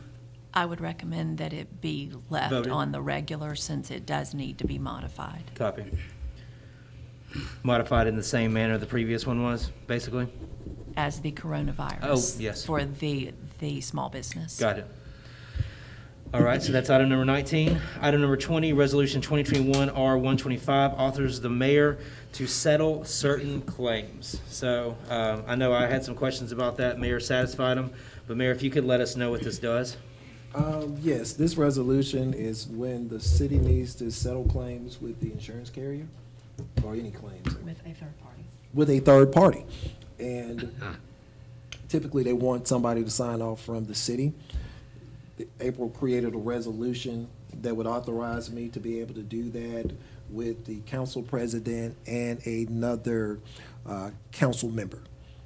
So we won't get bogged down and have to bring those lawsuits or whatever if they've been settled by a third party, because they basically paying for it, but they like to have us to be able to sign off on it. So it expedites that without having to wait a couple of weeks and bring it to a council meeting. And there would need to be a modification to that resolution, whenever Councilwoman, Cuellar and I talked earlier, She mentioned that the city finance committee chair and the city council president actually at this point was one and the very same. And so she recommended that it be just a city council person.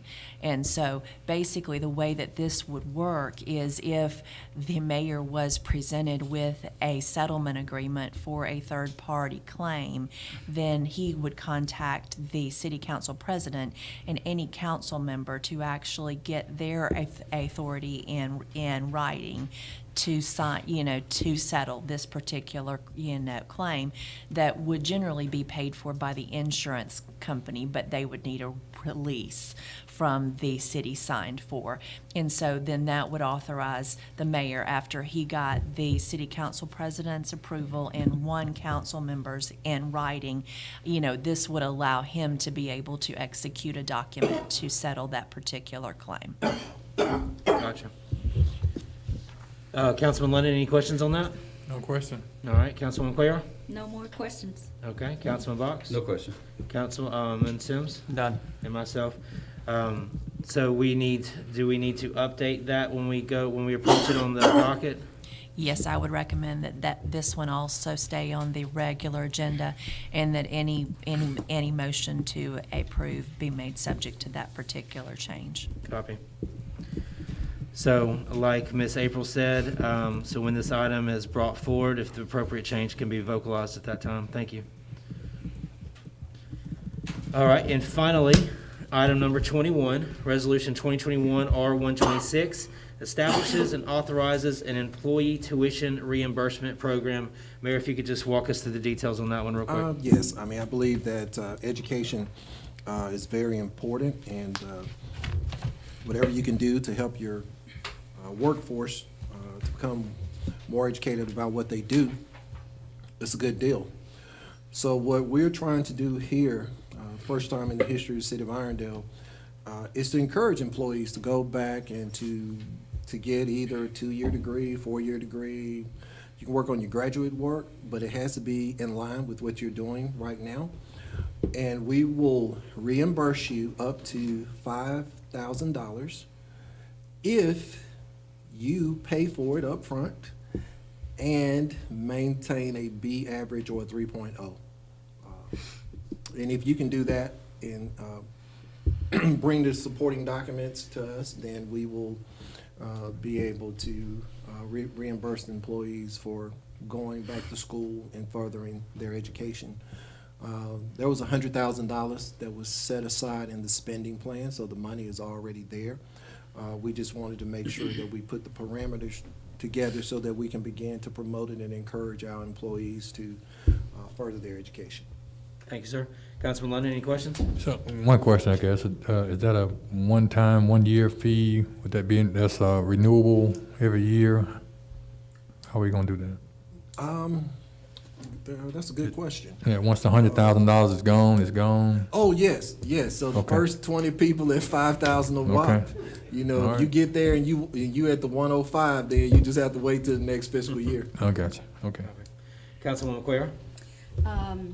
I think this is wonderful. I only had one thing that I spoke with legal about, and what I'd like to see done is the last paragraph of page 1, that it include in our internal policy for participation, that it start with the department head first, the employees speak with them first, and that it move on to the next level, which in this case would be our city clerk and our mayor, Mayor Stewart. So I'd like to respect our department heads and have the employees talk with them about what they'd like to do. And whether they sign off or not, that employee can still move on to the next level, which is our clerk and the mayor, to get that. So I was wanting that language included in our internal policy. A clarifying question that I have for you, Council, is that just, are you referring to just respect of the work schedule and workload? Yeah, and- right. Okay. So they can come to an agreement, but you've got the department head involved. I mean, where I work, I always go to my department head, and we discuss it, and then it moves on to the next level. Copy. Yes, ma'am? It looked like you wanted to say something, Ms. Anderson. Okay, gotcha. Councilman Box, any questions? Just a quick one, just clarification from the mayor, because I am a newbie. This is only for personnel board employees. It would not be for any of the temporary employees that we engage or elected officials? Full-time. You are an employee. This says full-time, though. Okay, It's only so- for full-time employees. Thanks, Mayor. Councilman Sims? No questions. Okay. So there's been, Well, I was gonna say, I do think that's a good, I mean, going through your department head, getting a little, okay, it would be good. okay. And once they get through discussing, I'll defer to legal. I do have one follow-up on consent. Sure, go ahead, sir. Councilwoman Quaylock, just kind of clarification, kind of what you want on that. Just to What were clarify. you needing, sir? Clarify what you want to add language, why department head, why not the mayor, since he's, Well, you start with the department head is what I'm saying, that you apprise them of what you'd like to do, and that you move on to the next level. That's all. In any organization, in any corporation, any nonprofit, you always go to your department head first and you let them know, hey, I'd like to take this class, you discuss it with them, and then it goes on to the next level. That's how it works in my organization. Yes, our approval, Yeah. process is already set up like Right. that, so. Yeah. If something has to be approved by the personnel board, typically it goes to that department head. The Right. department head either, then brings it to me because I'm the appointing authority. Right. So I'm the one that actually signs off on it. I can also go and workforce, workplay, what is it, Lou? Work something. Workday. Work day? Okay, I can go into Workday and to approve it as well, but since our city clerk moves a little bit quicker than I do, usually by the time I go in there, everything is Already taken done. care of. But so we do have a process in place, so we can. I mean, it's not a problem to. I mean, I would want the employee to have that conversation with their department head before they come have that conversation with me anyway. And that's all it's doing, it's just putting it in writing. Thank Any you. recommendations from legal on how that needs to be presented when it is introduced on the floor?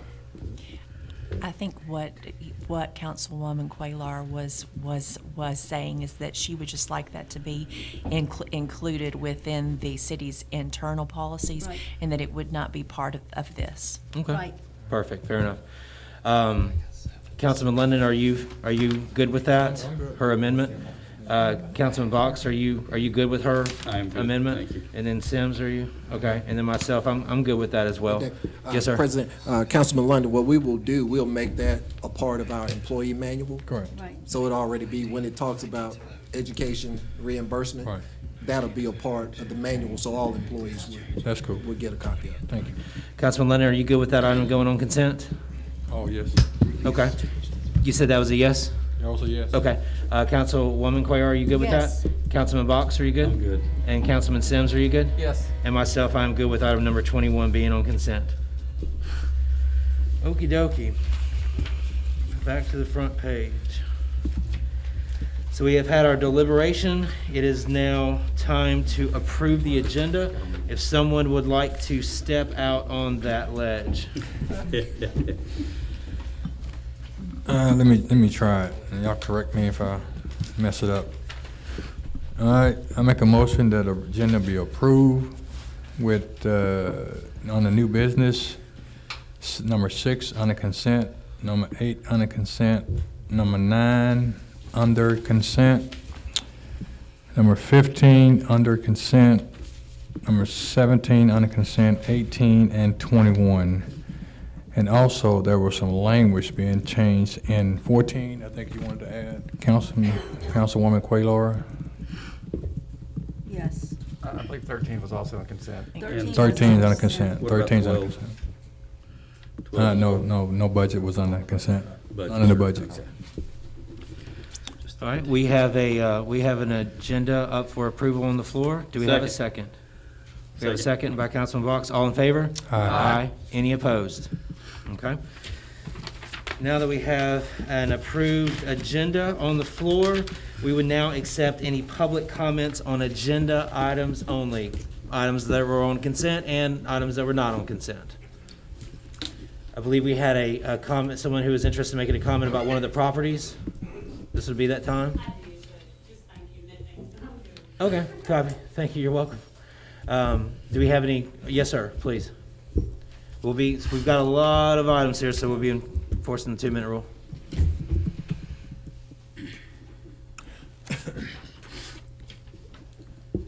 On the vote on the ad valorem taxes, I think we ought to put it off a year.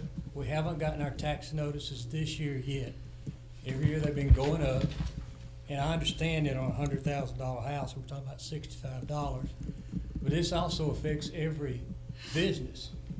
And you start talking about the Auto Mall and these people that own that, it's a big jump, you know, and they can't vote.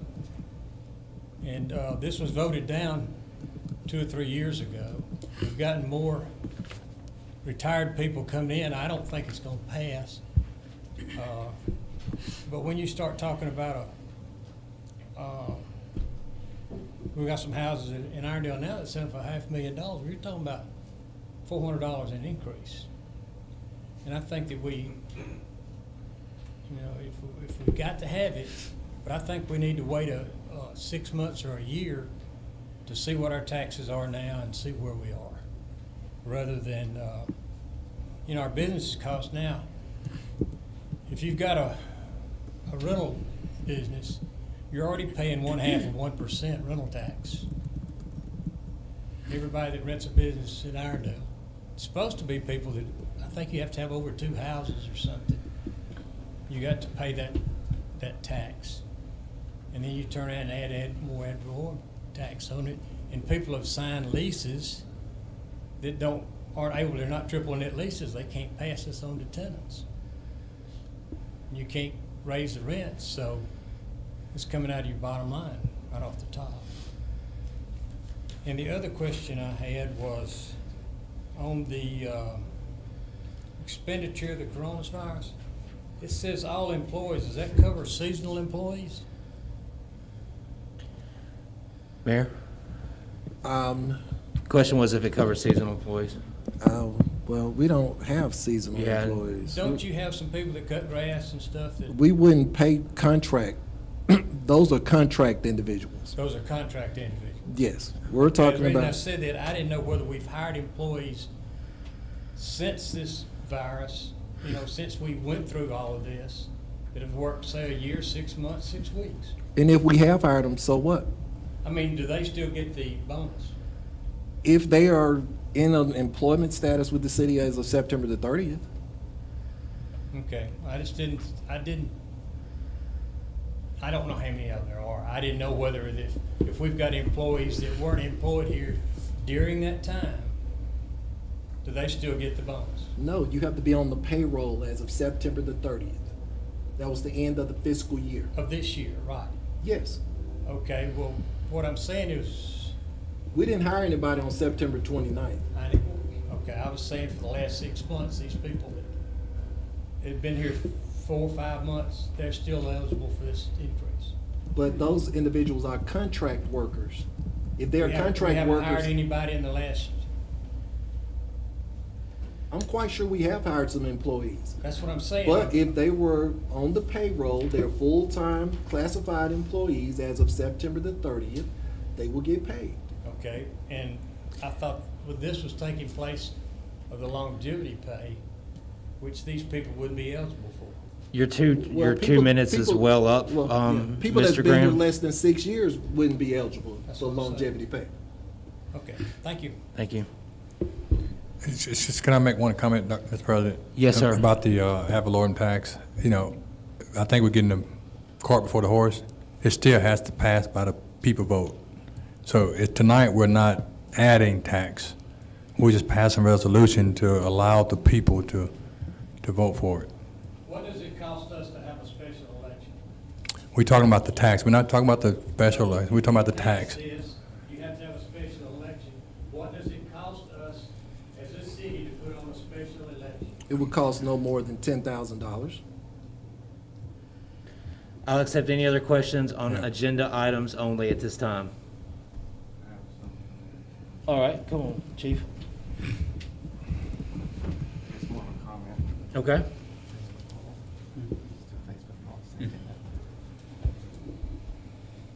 The only question from Facebook was from Tina Smith, and was just asking about the garbage and why not charge per pickup if you had somebody, and I think that was mentioned before, if you had somebody that's putting out more per month than someone else on that. And then for myself, I would like to comment as a citizen for 3562 Ratliff Road. On the trash, I support the trash. I'm glad you guys do. I'm not sure if you're aware, but what I used to go to the Moody dump was $35, and then it went to $50, and now they've been bought out. Their minimum charge is $200 to carry anything to the dump.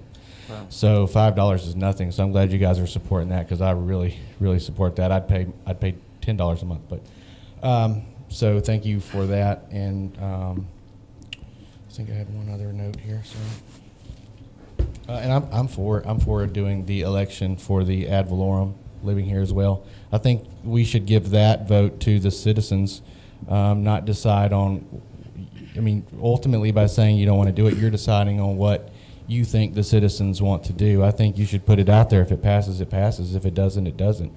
But let that's just like deciding on if we want to have another election for mayor and council because we think they already like who's in there versus not who's in It's there. the law.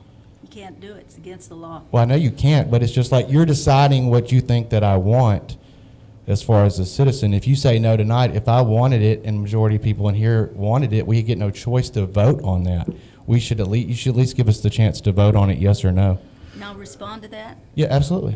I'm saying that since I posted this on Monday, I've heard from 75 residents, constituents, that are asking that we put this off because of the increases that we are doing.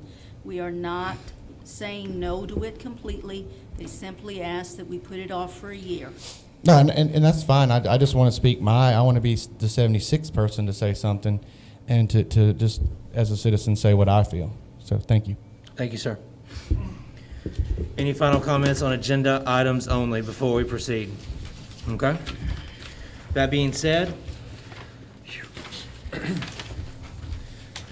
item number 1 regarding ordinance 2021-18 that would propose to rezone the property located at 1236 Grants Mill. If someone could take us through the process on that?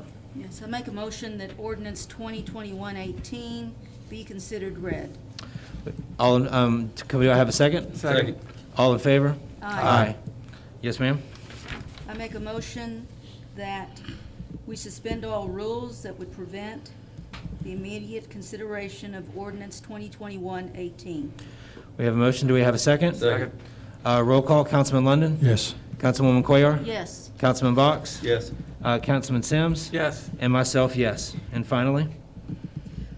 I make a motion that ordinance 2021-18 be approved and adopted. And before we do this, we are all agreeing to rezone this property. I want to make, No. okay. Right. So, The so answer's no. to run through this vote finally, we have a motion on the floor. Do we have a second? Second? We have a second on the floor to rezone this property. All in favor? Aye. Any opposed? Roll call. No. Roll call. Councilman London? Yes. Councilman London says he's in favor. Councilwoman Cuellar? No. Councilwoman Cuellar is not in favor. Councilman Box? No. Councilman Box is not in favor. Councilman Sims? No. Councilman Sims is not in favor, and I myself am not in favor of this rezoning. Okay? Item number 2, if someone would take us through the process on ordinance 2021-19 regarding the property at 2510 Crestwood Boulevard. I make a motion that ordinance 2021-19 be considered read. Have a motion, do we have a second? Second. All in favor? Aye. Aye. Yes, ma'am? I make a motion that we suspend all rules that would prevent the immediate consideration of ordinance 2021-19. We have a motion, do we have a second? Roll call, Councilman London? Yes. Councilwoman Cuellar? Yes. Councilman Box? Yes. Councilman Sims? Yes. And myself, yes. And finally, I make a motion that ordinance 2021-19 not be approved and adopted. we have a motion for it to, we still have to go forward with the language as presented, You correct, have to leave it legal? to We be- cannot Okay. change it. It just needs to fail naturally if it's going to fail, or pass I make a motion that naturally. ordinance 2021-19 be approved and adopted. We have a motion, do we have a second? Second. All in favor? Roll call. No, Roll we got call. Councilman London? Yes. Councilman London is in favor of the rezoning. Councilwoman Cuellar? No. Councilwoman Cuellar is not in favor. Councilman Box? No. Councilman Box is not in favor. Councilman Sims? No. Councilman Sims is not in favor, and I am not in favor. Mr. President, can we go back to number one? I had them confused. My vote on that is a no. Okay, so for the record, you're Number one. changing your Yeah, final on vote number on one. that. I'm sorry. Okay. I apologize for number one. Understood. Yep. So neither item number one or Number item two, number I was two. yes for number two. You One, were yes for number no, two. yeah, Understood. Yeah, But regardless, both items still failed tonight. correct. All right, item number three, regarding 2021, that amends Section C of the ordinance 804-89. Basically, excuse me, this is the one that would levy the automotive tax increase from 1.5 to 2%. If someone could take us through that process. Make a motion that ordinance number 2021-20 be moved. We have a motion, do we have a second? Second. Second by Councilman Box, all in favor? Aye. Motion that we suspend all rule to prevent the immediate consideration of ordinance 2021-20. Second. As a second, Councilman London? Yes. Councilwoman Cuellar? Just clarity here. If I say yes on this, can I say no on the third option? Yes. Thank you. Yes. Councilman Box? Yes. Councilman Sims? Yes. And myself, yes. And finally, sir? Make a motion that ordinance number 2021 be approved and adopted. We have a motion. Do we have a second? We had a second or no? Second. Second, okay. By Councilman Sims. Councilman Spivey, what ordinance number was that? Ordinance 21-20. Dash 20. I just Number wanted three. to make sure Number that three. we got the number on there. Yes. Okay, gotcha. Copy, thank you.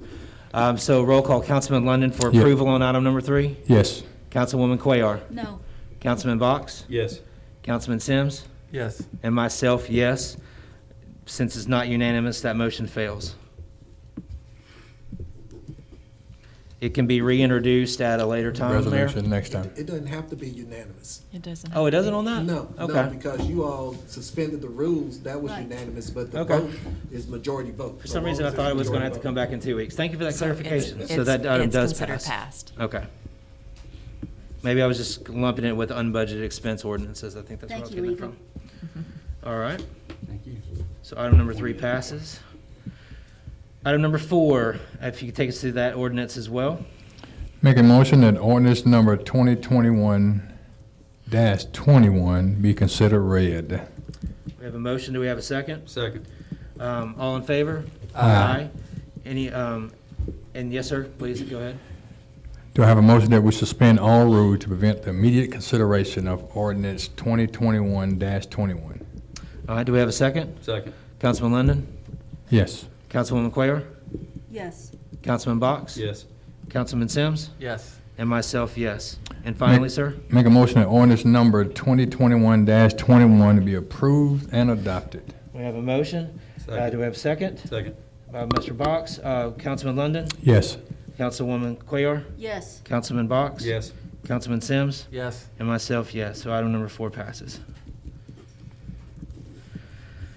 Our fifth ordinance, ordinance 2021 regarding the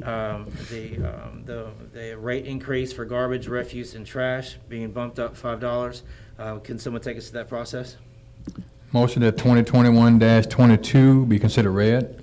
We have a second? Second. Second by Councilman Box. All in favor? Aye.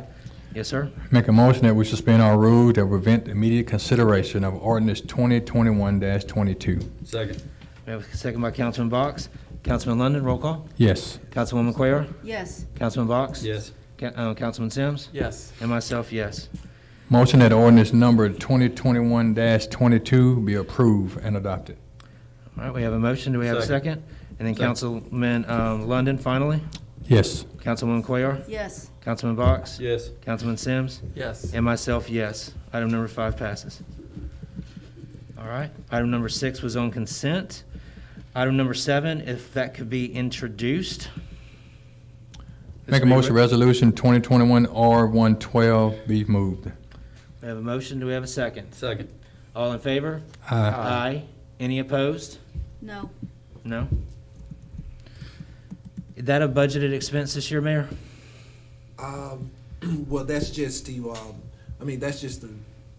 that's not approving the funding for it. We'll come back with the funding when we get close to ordering equipment and supplies. Okay, copy that. So that still passes. Well, I don't know, we may have put $10,000 in the plan already. So the 10,000 is already there, we're Okay. fine. But if it's not there, we'll come back with a Okay. resolution to request it. But for all intents and purposes, that resolution passed. Okay. All right. Item number 8 would be on consent. Item number 9 is on consent. Item number 10, looking for a motion for 2021 R115 that approves the general fund budget. I make a motion that Resolution 2021-R-115 be approved. Second. And that was seconded by Councilman London. So final for passage, Councilman London, are you in favor? Yes. Councilwoman Cuellar, are you in Yes. favor? Councilman Box, are you in Yes. favor? Councilman Sims, are you in Yes. favor? And I find myself in favor. Thank you. Item number 11 regarding 2021 R116 approves the, I make a motion that one second for resolution- us, Councilwoman Cuellar. Sorry?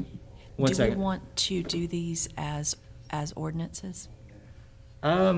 If you recommend that, then I'm more than happy to, but I'm making a point to go through roll call at the end of every vote just to get everyone on record. But if that would be better, then we can definitely do that. I think it would be up to you. Okay, fair enough. Legal has made the recommendation regarding that, so I'm not smarter than her, so we'll go ahead and take these budget agenda items as, we'll treat them as ordinance. So to go back, and let's start with item number 10. I make a motion that Resolution 2021-R-115 be considered read. Second. Motion and second, all in favor? Aye. Yes, ma'am? I make a motion that we suspend all rules that would prevent the immediate consideration of Resolution 2021-R-115. Second. We have a motion and a second. Councilman London? Yes. Councilwoman Cuellar? Yes. Councilman Box? Yes. Councilman Sims? Yes. And myself, yes. I And then make a finally? motion that Resolution 2021-R-115 be approved and adopted. Second. We have a motion and a second. All in favor? Aye. Aye. Any opposed? That motion carries. Item number 11 would be 2021 R116 that improves fiscal year capital budget for 21 and 22. I make a motion that Resolution 2021-R-116 be considered read. Second. Motion and a second. All in favor? Aye. I make a motion that that we suspend all rules that would prevent the immediate consideration of Resolution 2021-R-116. Second. Motion and a second. Roll call, Councilman London? Yes. Councilwoman Cuellar? Yes. Councilman Box? Yes. Councilman Sims? Yes. And myself, yes. And finally? I make a motion that Resolution 2021-R-116 be approved and adopted. Second. Seconded by Box. All in favor? Aye. Any opposed? Motion passes. And then finally on item number 12. I make a motion that Resolution 2021-R-117 be considered read. Second. All in favor? Aye. I make a motion that we suspend all rules that would prevent the immediate consideration of Resolution 2021-R-117. Second. Motion and a second. Councilman London? Yes. Councilwoman Cuellar? Yes. Councilman Box? Yes. Councilman Sims? Aye. Yes. And myself, yes. And finally? I make a motion that Resolution 2021-R-117 be approved and adopted. We have a second? Second by Councilman Box. All in favor? Aye. Any opposed? Motion passes. Item number 13 was on consent. Now for item number 14, Resolution 2021 R119, that authorizes the expenditure of coronavirus for the business relief program not to exceed $250,000. If someone can introduce that. Motion 2021 119 be moved. We have a motion. Second. All right, we have a motion and a Do we need second. to include that language that we spoke about? Thank you very much. Thank You're you. welcome. Yep. And if you would like to put that language out there for the record, Councilwoman Cuellar? Yeah, that's the item 14. 14. I make a motion that Resolution 2021-R19 include language that states that this program would be subject to following the federal guidelines. Okay, reintroduced. We have a motion on the floor. Do we have a second? Second. All in favor? Aye. Any opposed? Okay. Thank you for that. I did not make a note on that, so I appreciate you catching that. Item number 15 was on consent. Item number 16, which is R121, that rejects the old bid for the old Overton Trail paving and pipe maintenance and gives the mayor the ability to negotiate pricing and enter into an agreement. That needs to be taken through the ordinance process. If someone would so move that. Motion that resolution 2021 R120 be considered read. Second. 120. I'm sorry, R121. Thank you, sir. R121 be considered read. Second. We have a motion and a second. All in favor? Aye. Aye. Motion that we suspend all rules that will prevent immediate consideration for 2021 R121. Second. Council President? Yes, sir. Can I Yes, ma'am. ask legal a question? We spoke about this before the meeting. Would I be able to abstain on this one? Yes, you may. And that's taking it to the third step, right? Where I could do it? Not That the would be second. correct. At the end. Thank you. After it's been considered. Yes. Okay. So we Yes. have a motion. Did we have a second on that second part? Yes. Yes. Okay. Councilman London? Yes. Councilwoman Cuellar? Yes. Councilman Box? Yes. Councilman Sims? Yes. And myself, yes. And finally, sir? Motion ordinance 2021 R121 be approved. And second. Is approved and seconded by Box. All in favor? Aye. Aye. Any Abstain. opposed? Abstain. Abstention by Councilwoman Cuellar. Okay. Anything we need to worry about as far as weather's concerned? We all good? It's been flash flood. Okay. I heard something come over, so I just want to make sure. Thank you, sir. Safety first. All right. So we've got item number 15. We just finished item number 16. Item number 17 and 18 are on consent. And then we find ourselves at item number 19, which is resolution 2021 R124 that authorizes the expenditure of coronavirus. So if someone would move that with Yeah. the added language. I make a motion that Resolution 2021-R124 authorize the expenditure of coronavirus state and local fiscal recovery funds and approve a one-time premium payment of $1,700 for Level 1 city employees and $1,200 for Level 2 city Point of order. employees. Point of order, have we established what level 1 and level 2 are? We need to establish that. Does that need to be entered in the record? Okay, Okay. if you would, ma'am. Okay, Level 1 city employees being those employees that worked on the front lines of the pandemic in uncontrolled environments and were in close contact with the public, which put them at a higher risk of encountering infected residents or contaminated materials because of their city-based jobs. Level 2 being city employees who worked at City Hall or offices during the pandemic but did not face extreme or daily dangers. And then please clarify the departments that we're considering for level 1, and we can assume that everything else would be level 2. Right. Departments being police officers, firefighters, public works, and water department employees that were out among the public. Okay. Legal, that looked like you were about to ask a question. Did I read No, your that mind? was it. That Okay, was thank you. exactly what I She was gonna keeping say. us on track. Second. Absolutely. So we have a motion on the floor, looking for a second. Second. All right, we've got a motion and a second. All in favor? Aye. Any opposed? Okay. That motion carries.